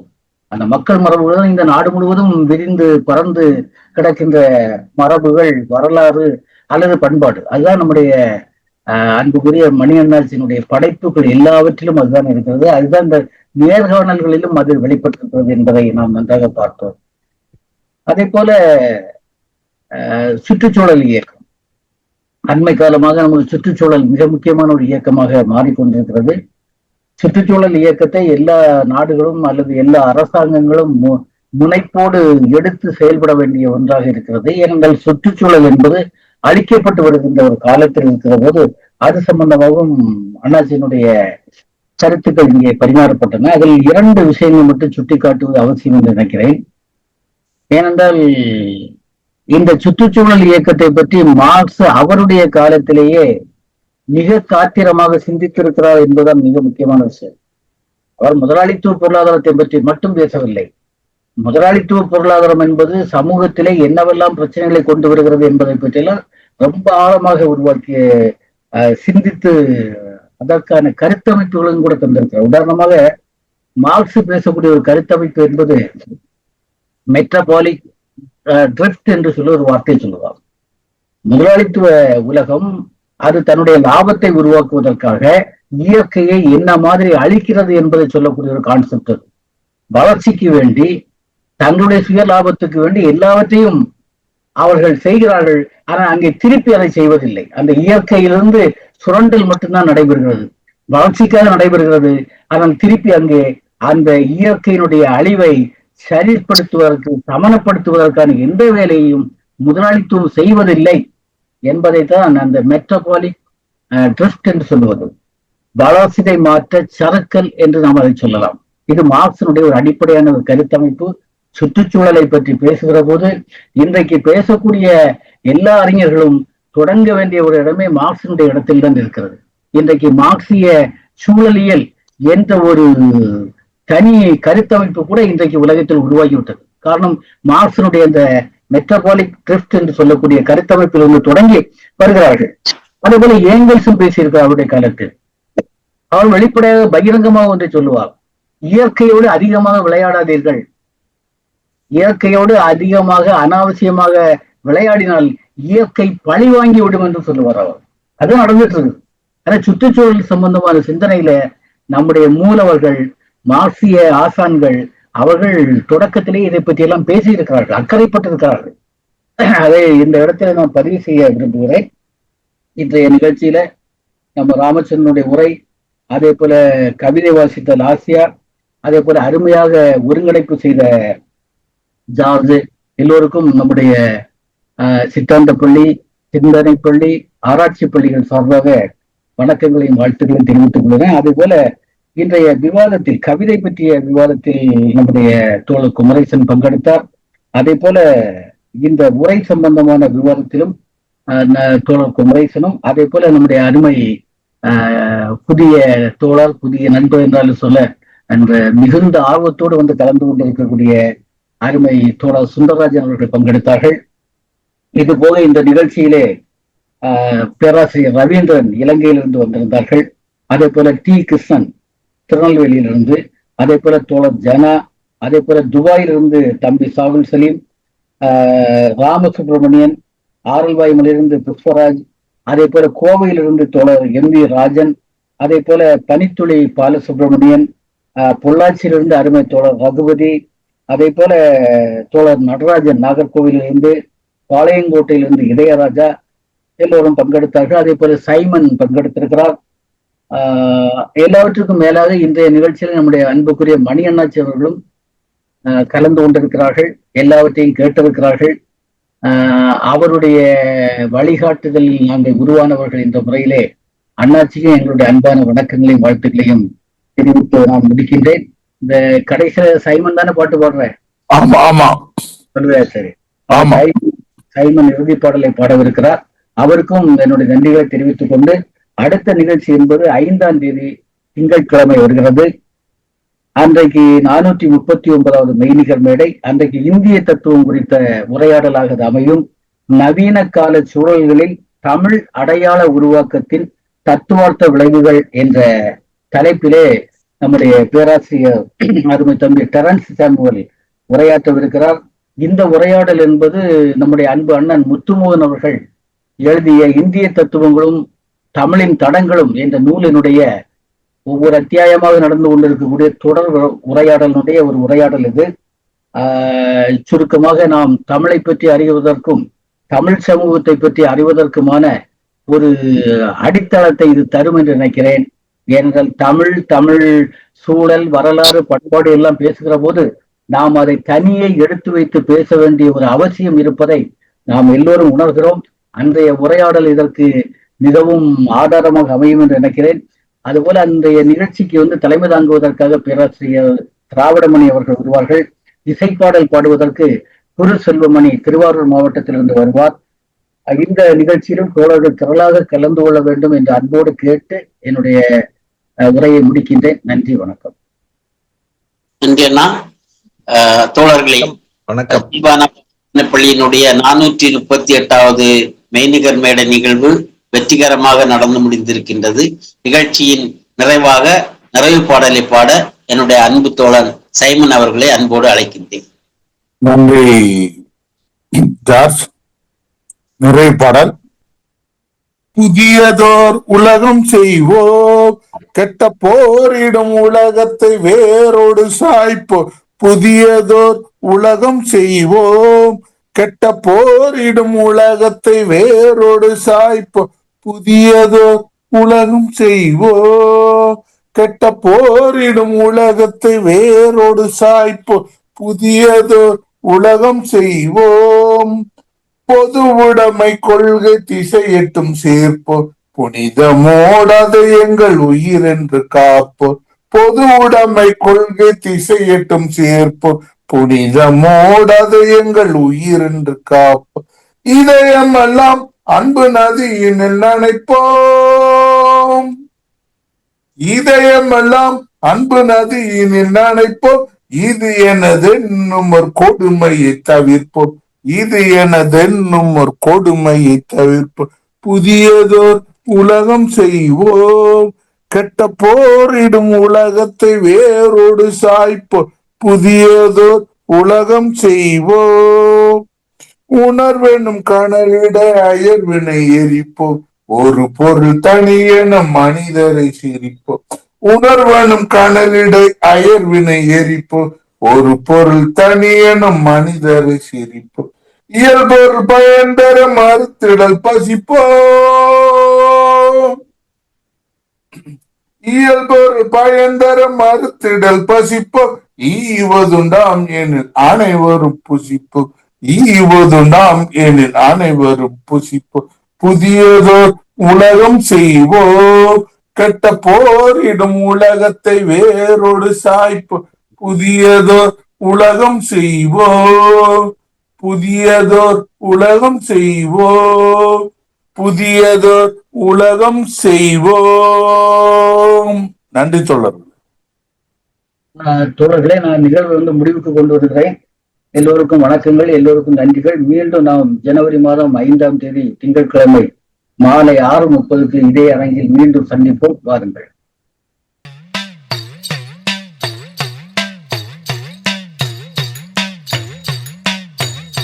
பிறப்பு ஒக்கும் எல்லா உயிர்க்கும் சிறப்பு ஒவ்வா செய்தொழில் வேற்றுமையான்.